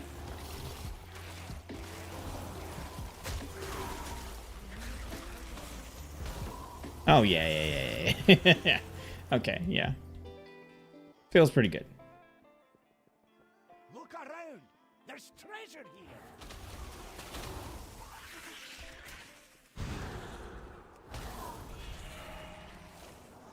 Yeah, so we just kind of do some normal stuff. Whew. Alright, we don't have Frozen Orbs, so I think we do a Blizzard. Blink into it. Freeze them. Throw some of these out. We got our Frozen Orb back. I'm not even using like Comet Storm and stuff like that, which I totally could. Frozen Orb into Blizzard.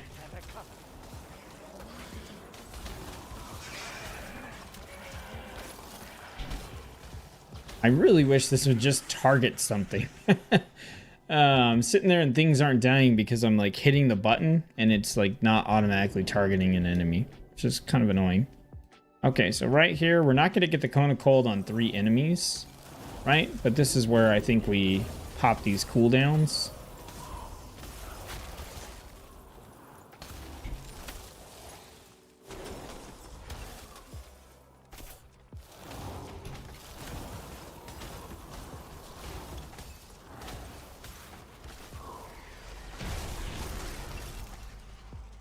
It's pretty good.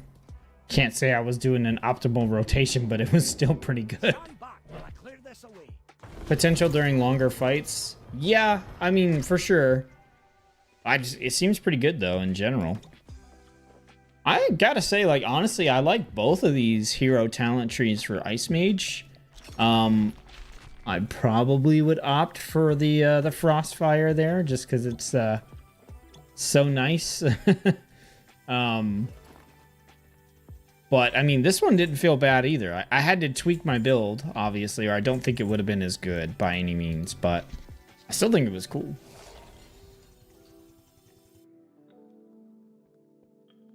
Right. I know we got a couple other people here watching. Y'all can feel free to chat. So this is the point where I'm pretty much just going class, trying to spec, and then switching to a different class. So we've checked out Hunter, which was uber boring. Unfortunately, Beast Mastery Hunter. Uber boring. We checked out Frost Mage, which was not great base level, but with the hero talents added in, it was dope. And I'd probably do the base level a little bit better now, too. So what's the next class? Next class, next spec. And I don't care, Amaki, if it's you again. If you want to pick again, that's fine. If you want to defer to me, you can defer to me. Or if someone else happens to put it in the chat, that's fine too. I'm not doing Priest. I can tell you that much. I'm not doing Priest. We will be here all day. Me trying to figure out what the hell to do on the builds and stuff. Because, yeah. So nice because it's fire and ice. Wow. You would say some corny stuff like that. Oh, man. So far, what are I think my number one favorite right now is Paladin.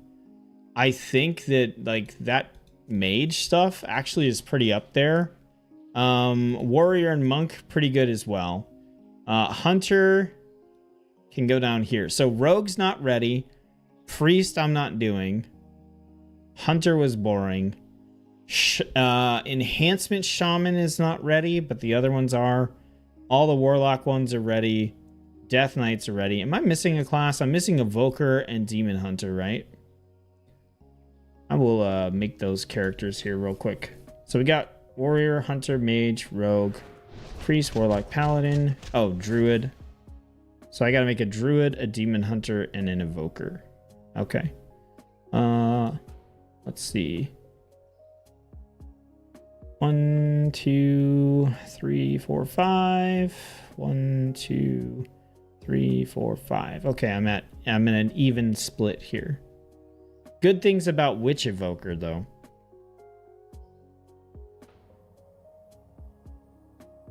We'll make an Invoker.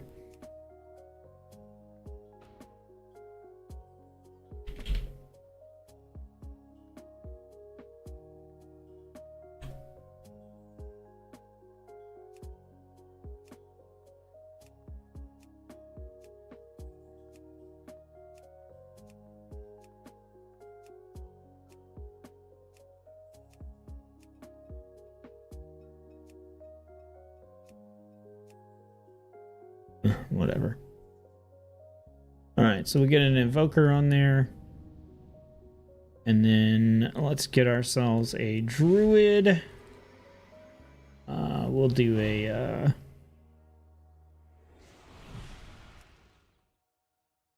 Coltiran.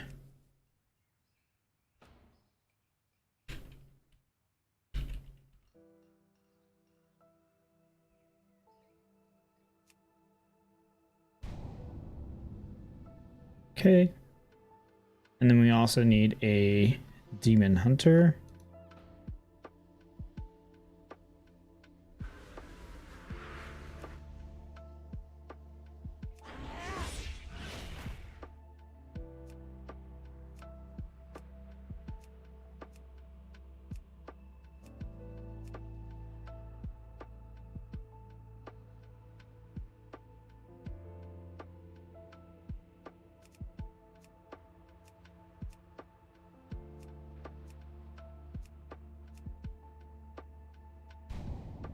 Okay.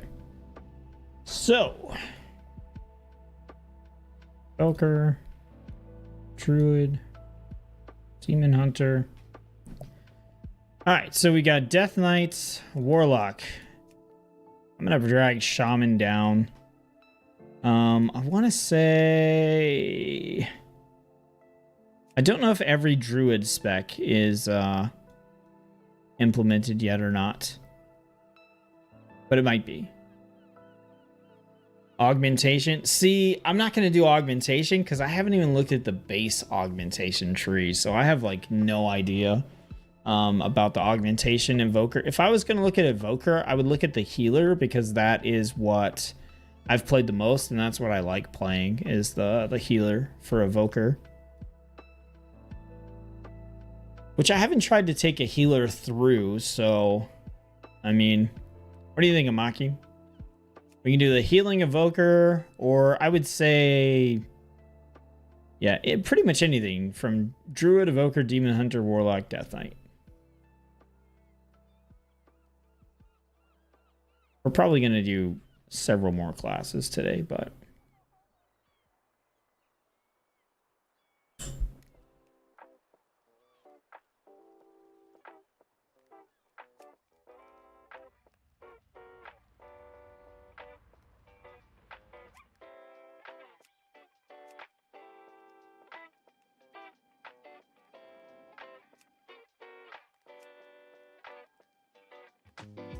We haven't done a melee yet. Let's do Death Knight.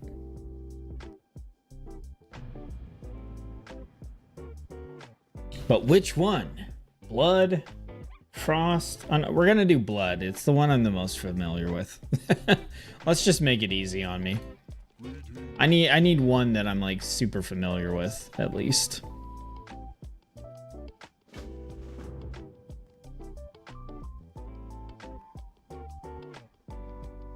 Again, if you're watching this either live, if you watch it as a VOD and you're not subscribed, subscribe.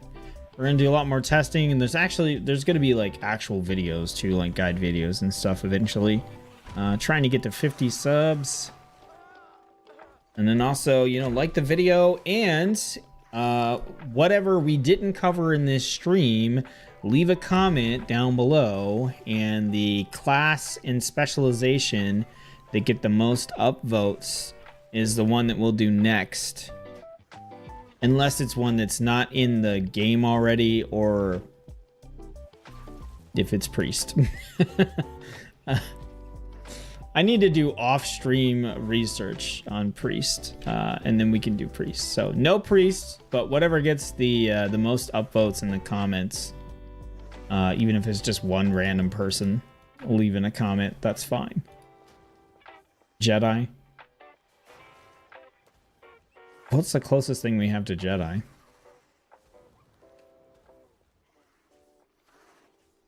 I don't know.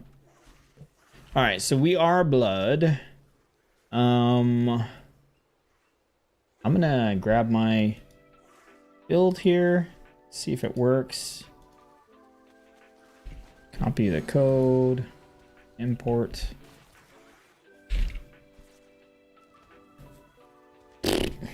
Okay, apparently they just changed a lot of the build. All right. Let's see. I'm gonna plug in what I see here. Whether this is accurate or not, I'm not 100% sure, but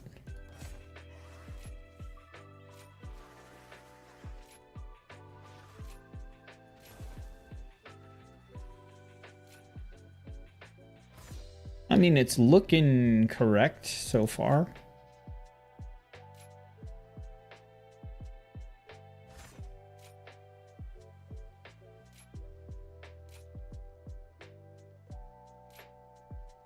Okay, so we got 5 points left. What do we got here? Reduces the cooldown on vampiric blood. Don't care. If I remember correctly, where is our vampiric blood?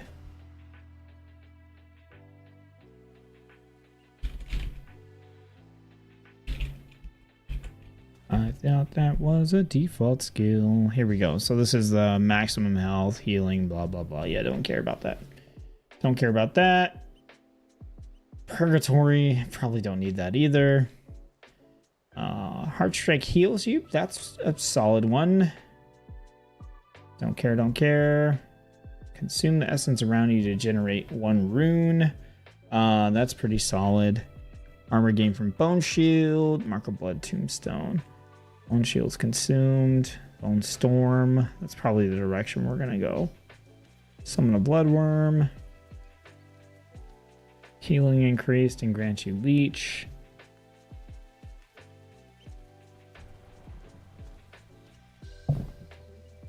What are you doing, bunny?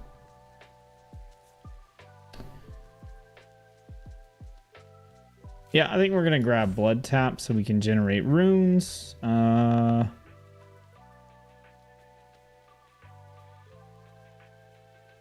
I'll do Mark of Blood.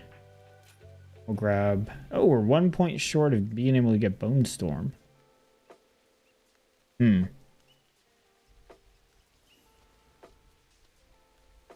Get rid of that. I mean, Gorfane's Grasp is pretty good, though. It's pretty good. We're just going to roll with that for now, though. And then over here, we got Abomination Limb. Solid. Grab Soul Reaper. Grab some Will and Necropolis. Why not? We're just going to roll with that. That seems good to me. Good enough.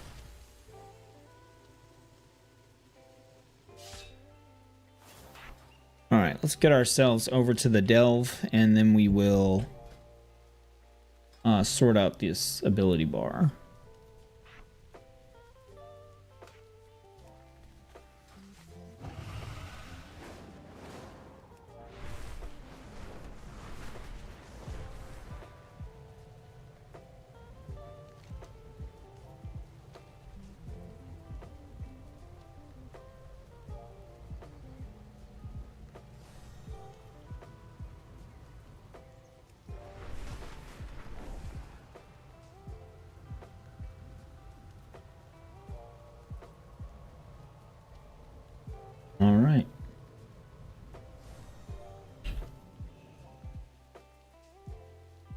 Okay, cool. Now let's set up these abilities here.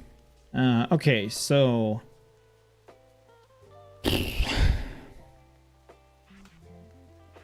just pull everything off. It's just easier for me to pull everything off and then put it back than to like rearrange it on the bar as is.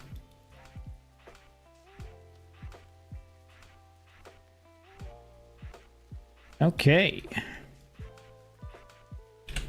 Alright, so Abomination Limb, that is a offensive cooldown. Asphyxiate is going to be a crowd control. Chains of Ice is a crowd control. Taunts, we're going to want our Death and Decay. Death Coil, I don't think we use that. Death Grip, we do use to pull people. So we'll throw that over here. Actually, let's throw it there for now. Death Pact, that's a defensive. Death Strike's going to be our main thing to heal ourselves. Death's Advance is going to be movement speed. Lichborn, again, that's like an anti-CC thing. Probably won't use. Mind Freeze is our interrupt. Path of Frost is a buff. Raise the Dead. It's going to be a cooldown there. Rune Forging, I mean, hopefully we got stuff on our weapon already. Soul Reaper is going to be our execute. Wraith Walk is another movement speed thing. Then we got Blood Boil that we're going to want to keep on people. Blood Tap to generate runes. We got Blood Drinker as a pretty good offensive cooldown. Bone Storm is an offensive cooldown. Dancing Rune Weapon is an offensive cooldown. Death's Caress is like a ranged pull. Heart Strike, we're going to spam quite a bit. Mark of Blood is defensive. Marrow Rend is a key ability for us. And then we have that Vampiric Blood, which again is a defensive. So that should cover most of our stuff there. Now, I just got to remember, like, how did I have this stuff set up before? I think it was something like that, probably. Yep. Yeah, this all looks fine. It looks good enough. Do we have, so we don't have anything actually on our weapon. So do we go put something on our weapon? Yeah. We'll go put something on our weapon.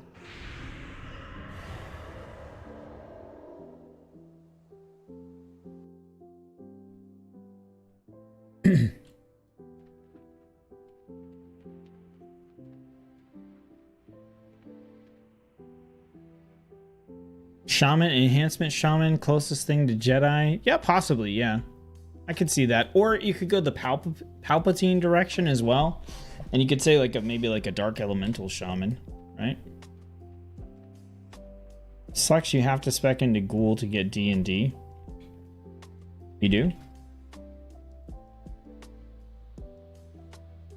Oh, yeah. Yeah. Well, no, that's Cleaving Strikes. I think you get D&D by default, don't you? On Blood DK anyway.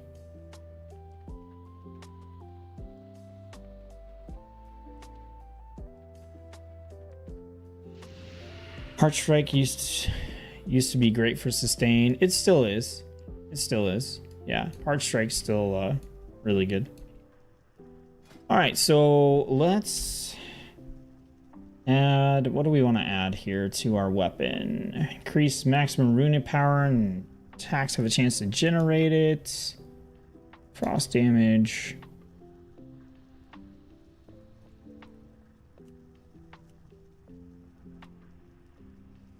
Heal you and increase your total strength.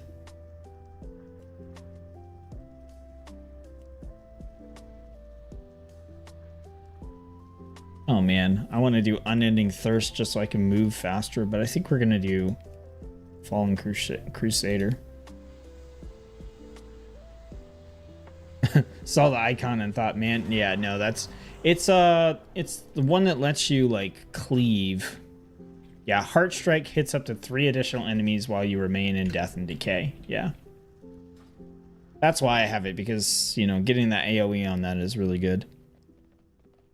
played this back in Kata and was excited when I unlocked Bloodworms. I think everybody was. Like, I was excited when I unlocked Bloodworms too. I distinctly, when I think about playing Death Knight and Burning Crusade, or not Burning Crusade, and Lich King, I just remember playing it in what's it called? In Outlands. I was excited to get the Bloodworms at that point. Okay, let's go back.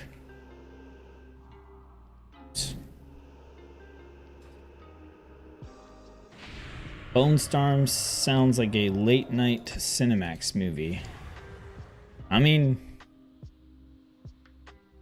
does Cinemax, does that still exist? Is it like combined with Showtime? I don't know. All right, so let's get in here and do this. This should be pretty easy. Blood DK has ridiculous sustain. I don't anticipate having any issues staying alive. We do want to make sure that Bran is on DPS. Okay. We definitely want the extra damage from Bran on this to go a little bit faster. Well, that was HBO, right? HBO Max? Was HBO Cinemax? I don't know. We're going back in time here. Back to the days of Blockbuster. Unholy DK will still always be my bae. Blood DK, man. Blood DK is where it's at. Then Frost. Then Unholy. Although I've expanded out, you know.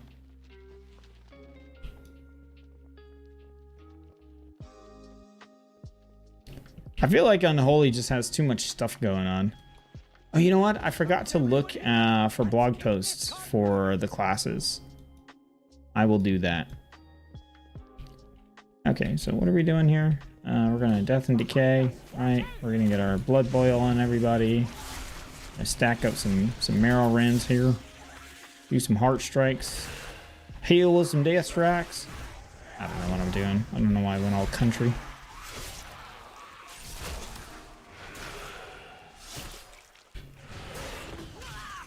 Easy.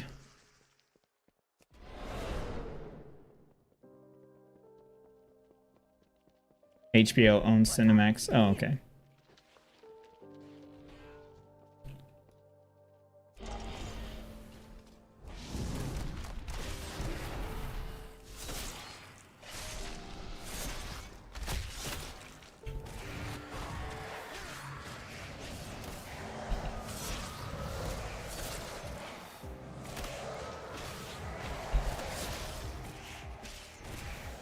Bone Storm.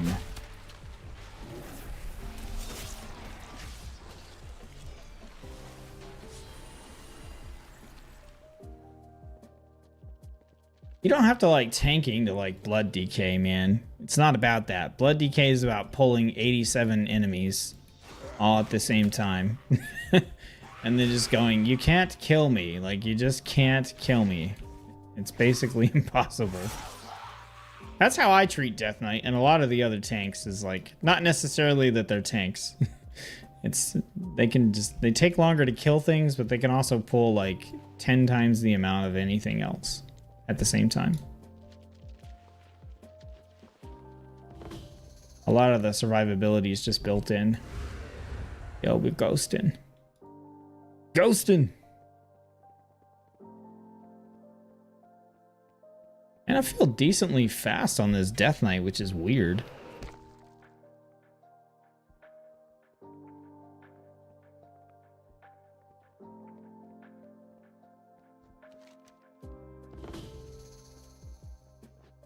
So it's actually Frost and Unholy that have the hero talent tree that lets you fight on your horse all the time. So if you didn't know that was a thing, that's a thing.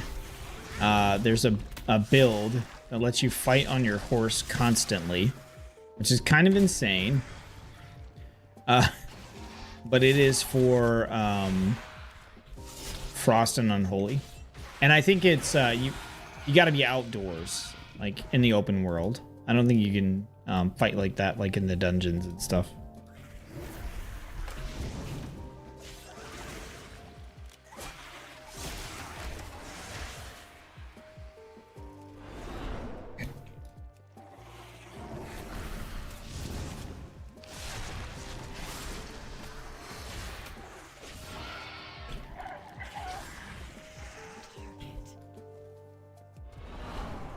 Man, I like having so many like nice movement cooldowns here. Get over here. Wow. Man, like the damage on this is pretty solid right now. Blood's a tanking tree. The one I'm doing right now. The one I'm currently murdering things on is the tanking tree.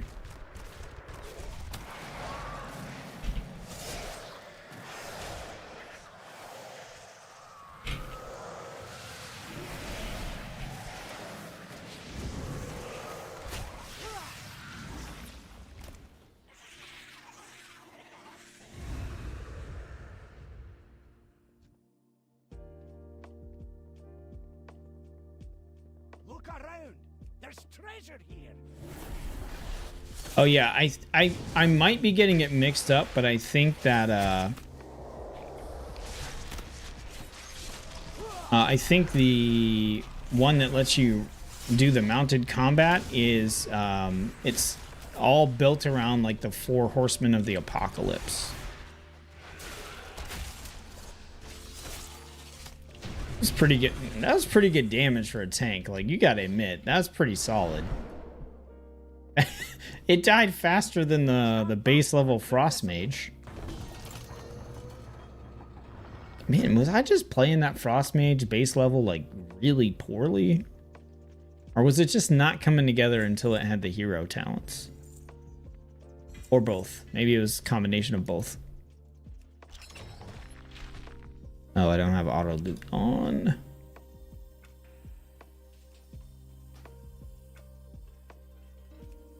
Yeah, I opened this up talking about that paladin damage, man. That Templar paladin, that's so far that's still my number one. Like, out of all the hero talent trees I played, that's my number one. Just hammers everywhere.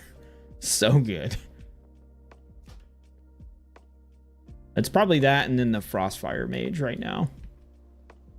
I mean, base level Blood, that was fun. I really enjoyed that. So I'm looking forward to seeing what these hero talents do.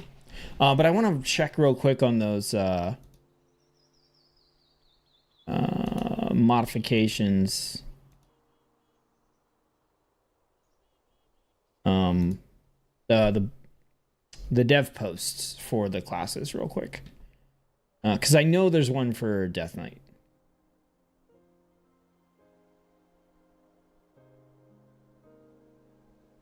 Yeah, Death Knight. Was there one for Mage?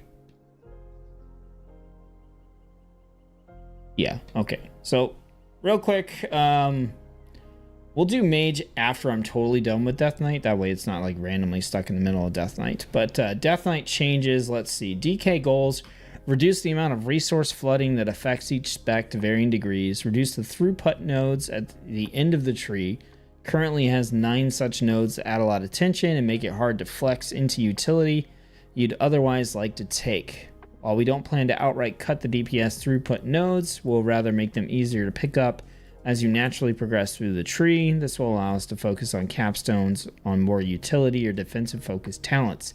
For Blood, it says Blood suffers from a lack of viable build options because it has to invest so heavily into the tree to feel like it functions. To some degree, all Death Knight specs suffer from this a bit more than other specs due to their unique leveling experience comparatively. We want to see where we can shift some abilities and talents learned in the spec tree that would make more sense baseline to not only smooth out build diversity but also improve the leveling experience. So it sounds like maybe they're trying to put some like default stuff in there. Did you just give me the weapon? Okay, so that's the I messed around with this a little bit. That's the other hero paladin talent tree that we didn't see. Okay. Frost Mage is very proc dependent. Yeah, that was just baseline Blood. Okay, we got Deathbringer and we got Sand Lane. These both look sick. Loving the icons. Man, loving the icons. Okay. All right.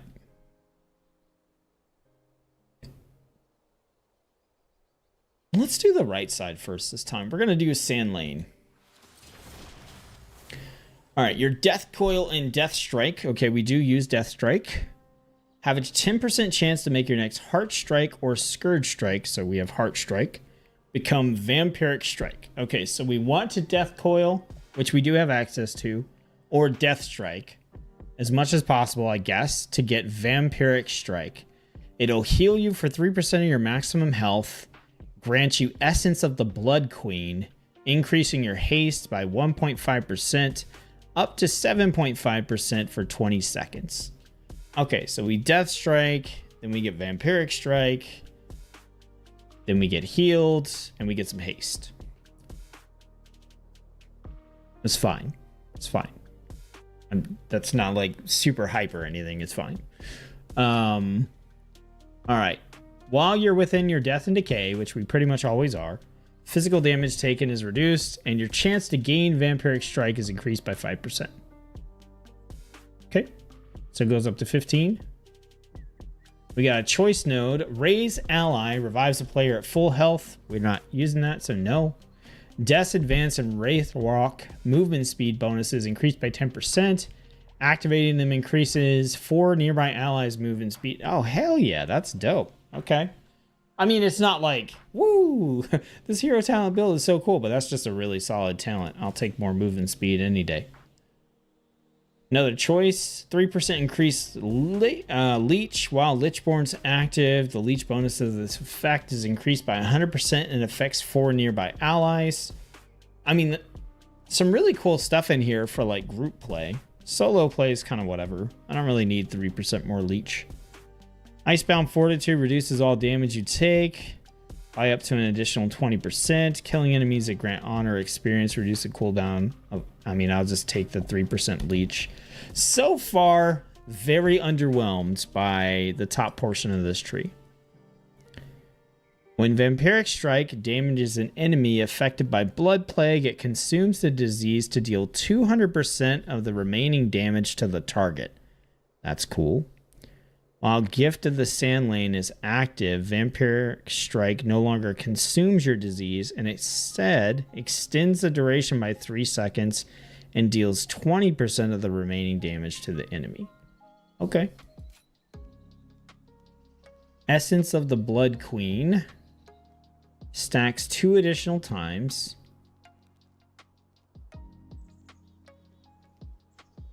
And increases the damage of your Death Strike by 2% per stack.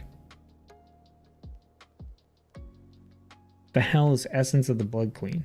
Oh, there it is. Okay. That's the stack that we get when we use Vampiric Strike. So it initially stacks 5 times. So now it can stack 7 times. Okay, Vampiric Strike has a chance to summon a Blood Beast to attack your enemy for 10 seconds. Each time it attacks, it deals a portion of the damage dealt. When it dies, it explodes, dealing 50% of the damage accumulated to nearby enemies and healing the Death Knight for the same amount.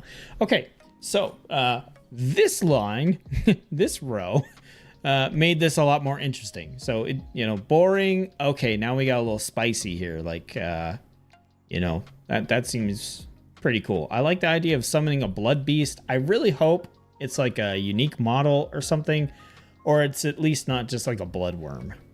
That'd be kind of lame.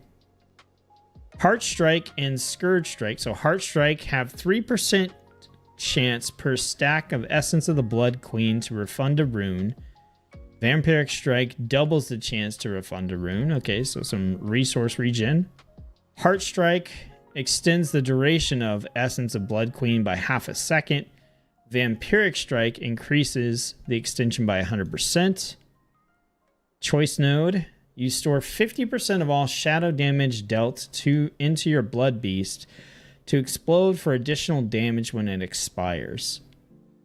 Are we even doing shadow damage?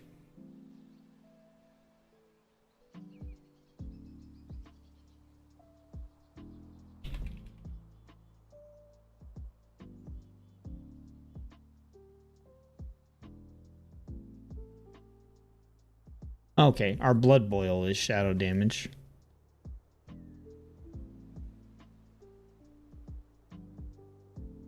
Okay, so we are doing some shadow damage. Okay. So store 50% of it and it adds to the explosion, or your Death Coil and Death Strike have a 15% increased chance to trigger Vampiric Strike when damaging enemies below 35% health. I'm going for that one. I want it to happen more often. While Vampiric Blood or Dark Transformation is active, you gain Gift of the Sand Lane. Gift of the Sand Lane increases the effectiveness of your Essence of the Blood Queen by 150%. And Vampiric Strike replaces your Heart Strike and Scourge Strike for the duration of Vampiric Blood. Okay. So, Vampiric Blood. All right, we've got it. 2-second duration increase. Reduce the cooldown per runic power spent. After it expires, you absorb the damage. So I think I want 2 points. We'll take them out of Bone Storm. We'll go 3 points. We'll put 1, 2, 4-second duration increase and cooldown. So now we do want to pop Vampiric Blood just to make ourselves go into this state, possibly at like the beginning of the fight with like an elite or something like that. So that first elite that's in that room, we'll pop it on that and see how it does. Okay, so we just play like normal essentially, but we want to Death Strike as much as possible and then also possibly Death Coil. If we want to Death Strike as much as possible, can we? I don't think. Let's see. Oh, you have at least 5 bone shield charges. Death Strike's going to be reduced, which we want.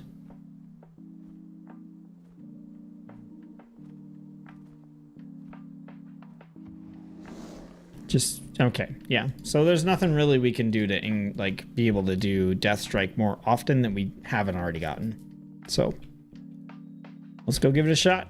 What was your impression of that tree? Mine is mixed. Mine's a little mixed. Like, it could be cool if we get to use that Vampiric Strike pretty often. Also, if that Blood Beast, you know, triggers pretty often, that'd be cool. But I think it also could potentially be kind of boring. I don't know what the visual effects are going to look like. It doesn't sound like there's going to be like much. Also, it might not even be in the alpha yet, but... Loads of forgotten knowledge are within our grasp.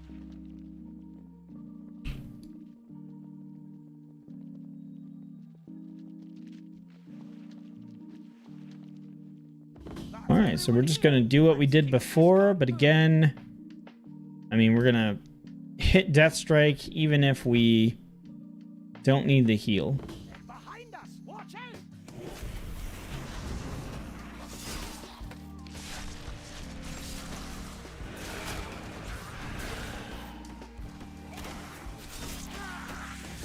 Does it change the icon?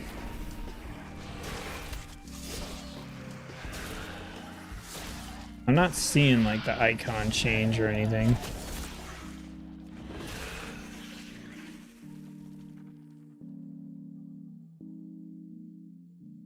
Did you guys see a Blood Beast, or did you see the... I definitely didn't see the icon change to like Vampiric Strike. What have we here? Well, we'll be able to tell for sure when we use Vampiric Blood here, so I'm going to move that over. Alright, so we're going to attack this thing, and we're going to go straight into Vampiric Blood. Alright, so we're going to go here, Vampiric Blood. Okay, so the icon will change.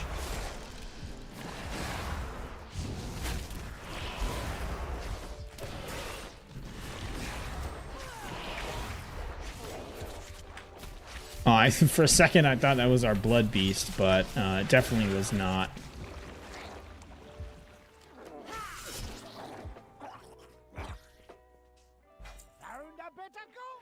I don't know, man. Give me a moment, champion. That didn't seem very cool. Brand's like half dead. Yeah, I didn't see a blood beast there. I mean, we definitely, the icon does change 100%.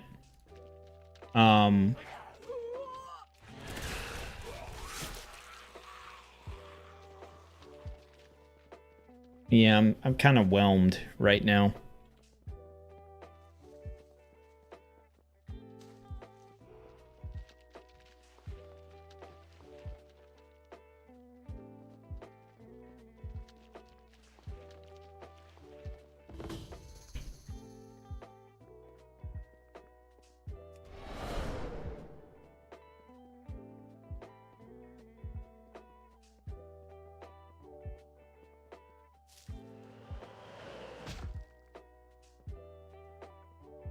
That's a really good speed boost though on Death's Advance.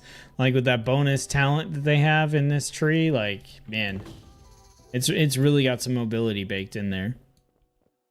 And should I be using Death Coil more often or something with this build? Like, I don't think so. I think this is like the unholy like blood combo here, you know? I think I should still just be doing like what I would be doing anyway, generally. All right, come back in, do this. Didn't trigger. Oh, look, it's a blood beast. Okay, that thing is effing huge. So, you know when you have it. Okay. And it... it just one-shot that whole group. Okay. Okay. I mean, the blood beast is good. I'm not seeing the vampiric strike icon thingy change though.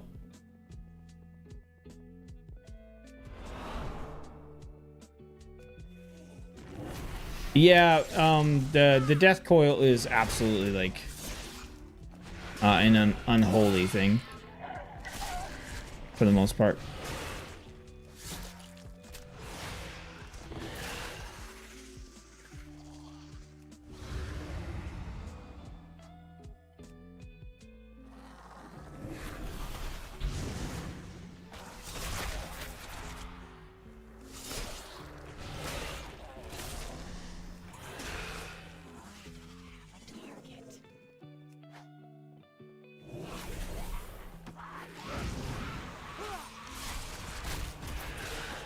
Yeah, I'm just not seeing this thing swap ever.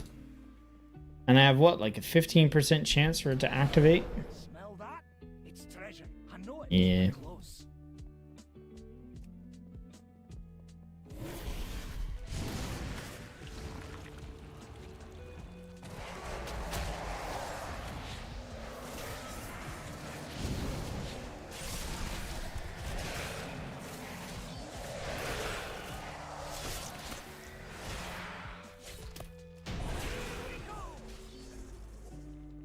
I am just whelmed. I think you need, that thing needs to proc way more often. I didn't see it change once. Except like if I hit Vampiric Blood, look at it. It changes over to Vampiric Strike, right? But I didn't see it do that on its own a single time. 10% chance. Like, it just wasn't happening. It was a 15% chance because I was in my own Death and Decay. Like, didn't happen at all. By the way, all the stuff that I talk about and I'm like, that's bugged. You know, I don't know if this works, this stuff. Off stream, I go back and I put the reports in through this thing here to kind of let them know what we found. So don't think that I'm just sitting here, you know, complaining about this stuff and not giving the devs feedback. I just don't do it on the stream. So then you're just sitting here watching me type. All right, that was super underwhelming. And I mean, yeah, the one time the Blood Beast came out, it was cool.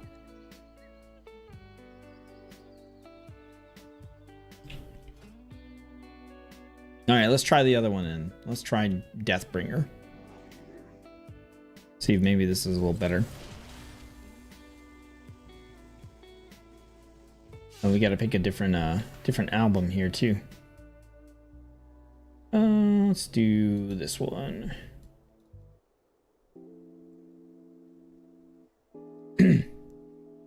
Yeah, I know Paladin was Yeah, Paladin was the best one so far. It's hard to top. Okay, we gain Reaper's Mark. Okay, hold on. First off, let me put my build back the way it was.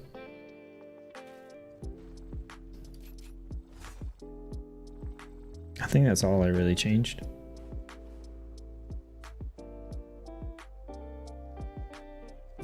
Yeah, I think so.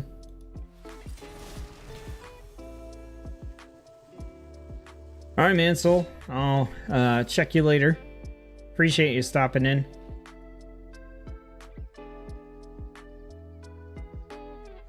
And again, Kaiju number 8 on Crunchyroll. Check it out. It's pretty cool. All right, so we're gonna get Reaper's Mark, a ability with a 1-minute cooldown. Viciously slice into the soul of your enemy, dealing Shadow Frost damage and applying Reaper's Mark. When you deal Shadow or Frost damage, add a stack of Reaper's Mark. After 12 seconds or 40 stacks, the mark explodes, dealing a bunch of damage per stack.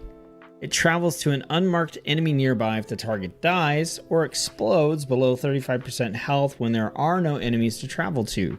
This explosion cannot occur again on a target for 3 minutes. Okay. You always bring up prison school, man. I think maybe you do have a little bit of an obsession with that, man. Okay, Reaper's Mark unleashes a dark wave forwards and back, dealing Shadow Frost damage both ways to all enemies caught in its path. Wave of Souls critical strikes cause enemies to take 5% increased Shadow Frost damage until cancelled, stacking up to 2 times, and the wave back is always a critical strike.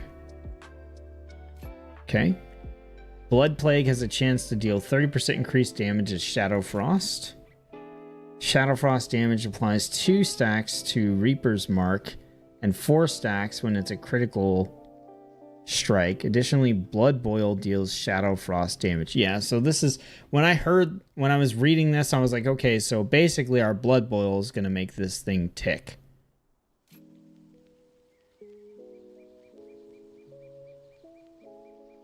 Reaper's Mark explosion causes a piece of the target's soul to tear out and spiral, dealing 20% of the explosion's damage to enemies it passes through. They deal reduced physical damage to you for 10 seconds. This sounds more interesting already.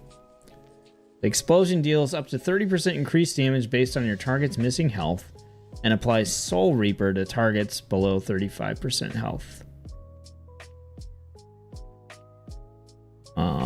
Soul Reaper is our kind of finishing move.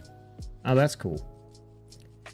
When you suffer a damaging effect equal to 25% of your max health, you instantly cast Death Pact. When Reaper's Mark explodes, the cooldowns of this effect and Death Pact are reduced by 5 seconds. Each rune you spend reduces the magic damage you take. Each rune generated reduces... That seems fine. Reaper's Mark cost is reduced by 1 rune, and its cooldown is reduced by 30 seconds. Exterminate empowers an additional Obliterate. What? We don't even have Obliterate. We're going to take Swift End. Marrow Rend and Heart Strike have a 25% chance to increase the maximum stacks of an active Icy Talons. What? What?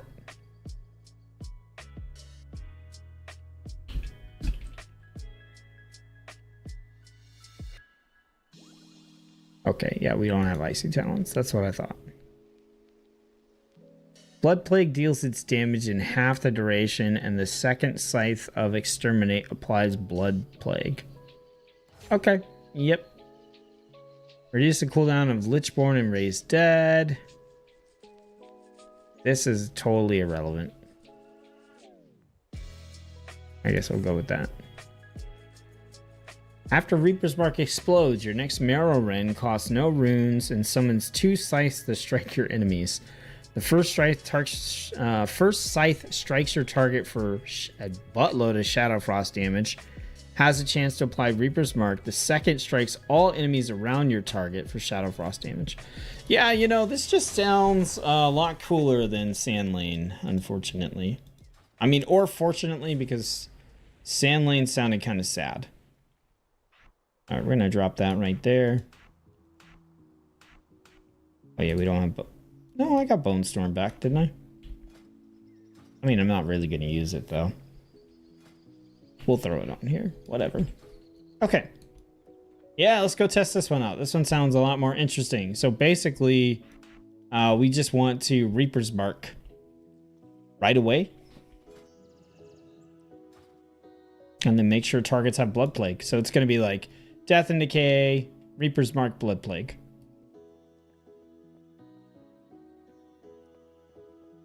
Let's rescue these folks and avoid these webs.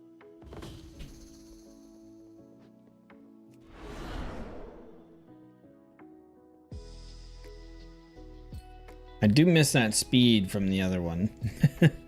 Don't step in those webs. Nerubians might pop out if you do.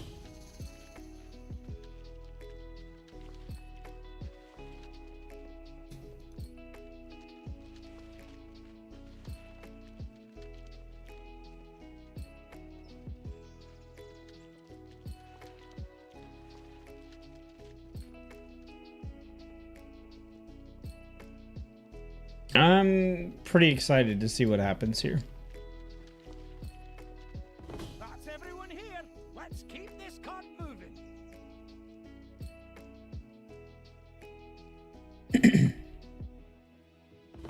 All right. Watch out!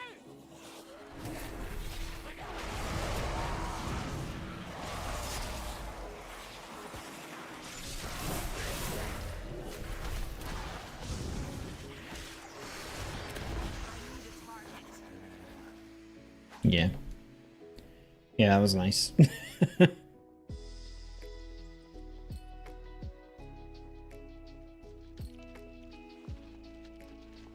Cooldown's a little bit long, and there's not really any way to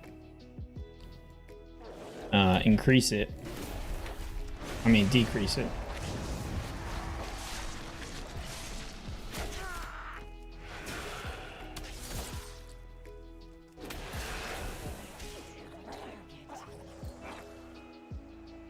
Wow, that thing died fast.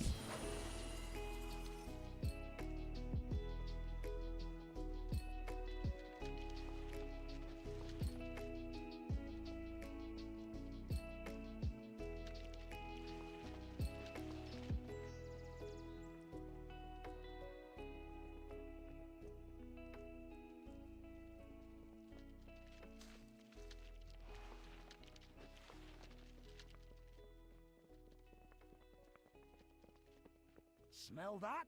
It's treasure. I know it. We're close. Oh, man.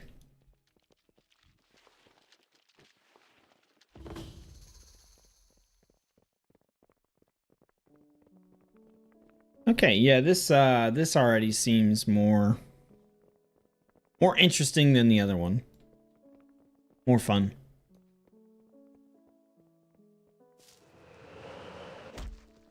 Cool as Paladin? No, it's not as cool as that Paladin. Oh, man. I know there's a treasure back there, but I don't care.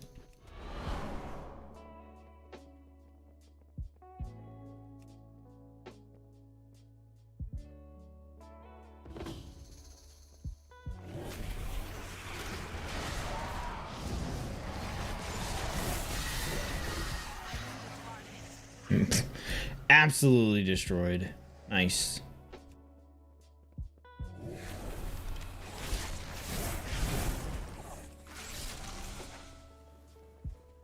Yeah, this seems like a really solid build. I'm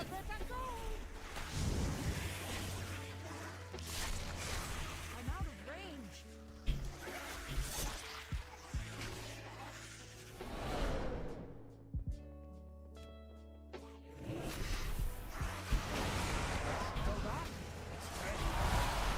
Wow. Dang. What hit that thing for 100k? I will I'll look in the combat log here, but it might have been, I don't know what it was, honestly. Like,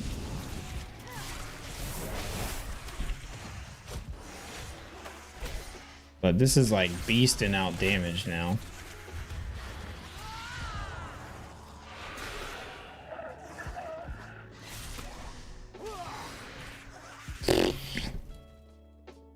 Yeah.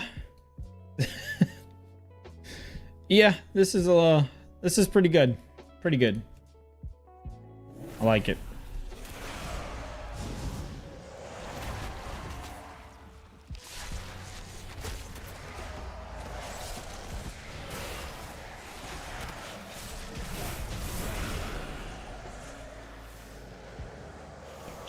She didn't even get to pull a cart. That was sick. Stand back while I clear Okay. this away. I like Death Knight a lot, so this definitely goes. I like Blood DK specifically a lot, so yeah, this one's pretty enjoyable. Is it more fun than the monk stuff? I think so. Like, I think I like it more than the Windwalker monk stuff. The Windwalker monk stuff it hit very hard. I don't know, this is probably the same. Like, with all these hero talents, there's an element of, like, how much damage does it do? What do the numbers feel like? But then there's also, like, how does it feel thematically? And, like, how do the graphics and stuff like that look? And for this, and also for the one that I liked for Windwalker Monk, it's kind of like the same thing. Like, theme-wise, they're kind of whatever. And visually, they're kind of whatever. But they just do a lot of damage. And, like, I mean, they feel kind of good to play. So, this is probably about on the same level, I would say. Alright, but that's Blood DK. So let me read the overview about the mage, since I missed it earlier. Okay, so the goals allow you to acquire each specialization's core gameplay with less talent point investment, simplify rotational complexity, provide tools to adapt your damage profile to better match a given encounter, provide competitive choice nodes that let you opt out of complex gameplay. Temporal warp is being removed. It's got some experiential issues we aren't happy with. And then let's see, for Frost, just a couple, like one paragraph here. With the exception of a few talents which we're looking to address, we're feeling good about Frost gameplay and tree. Our first batch of changes for Frost will be small in scope, targeted at adding a new build that should be reminiscent of the Deathborn playstyle from Shadowlands, while also freeing up some talent points. Okay.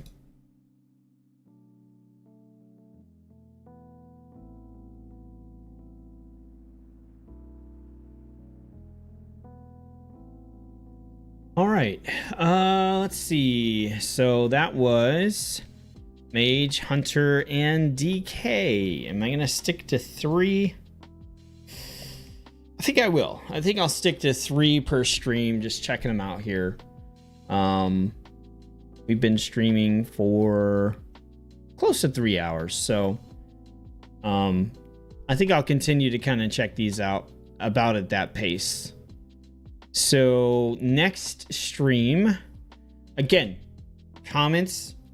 Let me know the class and the specialization that you're the most interested in seeing. The one that's got the most upvotes is the one that we'll do. We'll do that one for sure on the next stream, unless it's Priest or one of the don't do Rogue because it's not ready. Priest will take me for, I guess if Priest gets upvoted the most, I'll do Priest. It'll just be a longer segment where you watch me figure out what the heck I'm doing. And then Enhancement Shaman doesn't exist right now either. But yeah. But we'll probably be looking, we've got Warlock, Evoker, Demon Hunter, Druid specs, and we've got some Shaman specs, and we've got Priest. So we got, what is that? 6, 1, 2, 3, 4, 5, 6 potentially classes and spec combinations. I want to kind of go through and do one per class at least first, and then start looking at, you know, other specializations for the same class. Rogue doesn't have any hero trees. I don't think it has. It might have one. So Rogue we just gotta wait on. But All right, that's going to do it for this first live stream here. I appreciate everybody who has subbed to the channel so far. Like I said, if you find this video and you're watching it, you know, you can help this channel out. It's brand new, but we're going to have a lot of content coming to this channel. So you can subscribe, like the video, share it with a friend, leave a comment, any of that kind of good stuff. This channel is called The Open World of Warcraft. It is 100% focused on open world PvE content, which means leveling builds, world quests, events, delves, solo play, as well as the, you know, like open world gameplay in a group. So 100% focused on that content. So if that's you, if you like that kind of gameplay, then this is definitely going to be the place to be to get info about all that stuff. So thanks everybody for tuning in. Much appreciated. And I'll see you back on the next stream. I may stream tomorrow. If not, then we'll probably be closer to this coming weekend when I stream again. But if I don't stream, then I'm probably going to be making some videos to put on the channel to kind of showcase these on an individual basis. So putting out a video that's specifically like a delve run with the build I have for Prot Warrior with the Colossus hero tree.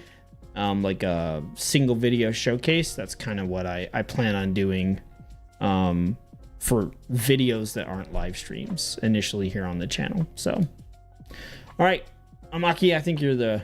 Nope, there's like 2 people here. So it might be you and, I don't know, it could be you and me or you and someone who's not chatting. But either way, appreciate you tuning in and chatting with me, keeping me from being too lonely. And I'll catch you later. All right. Peace.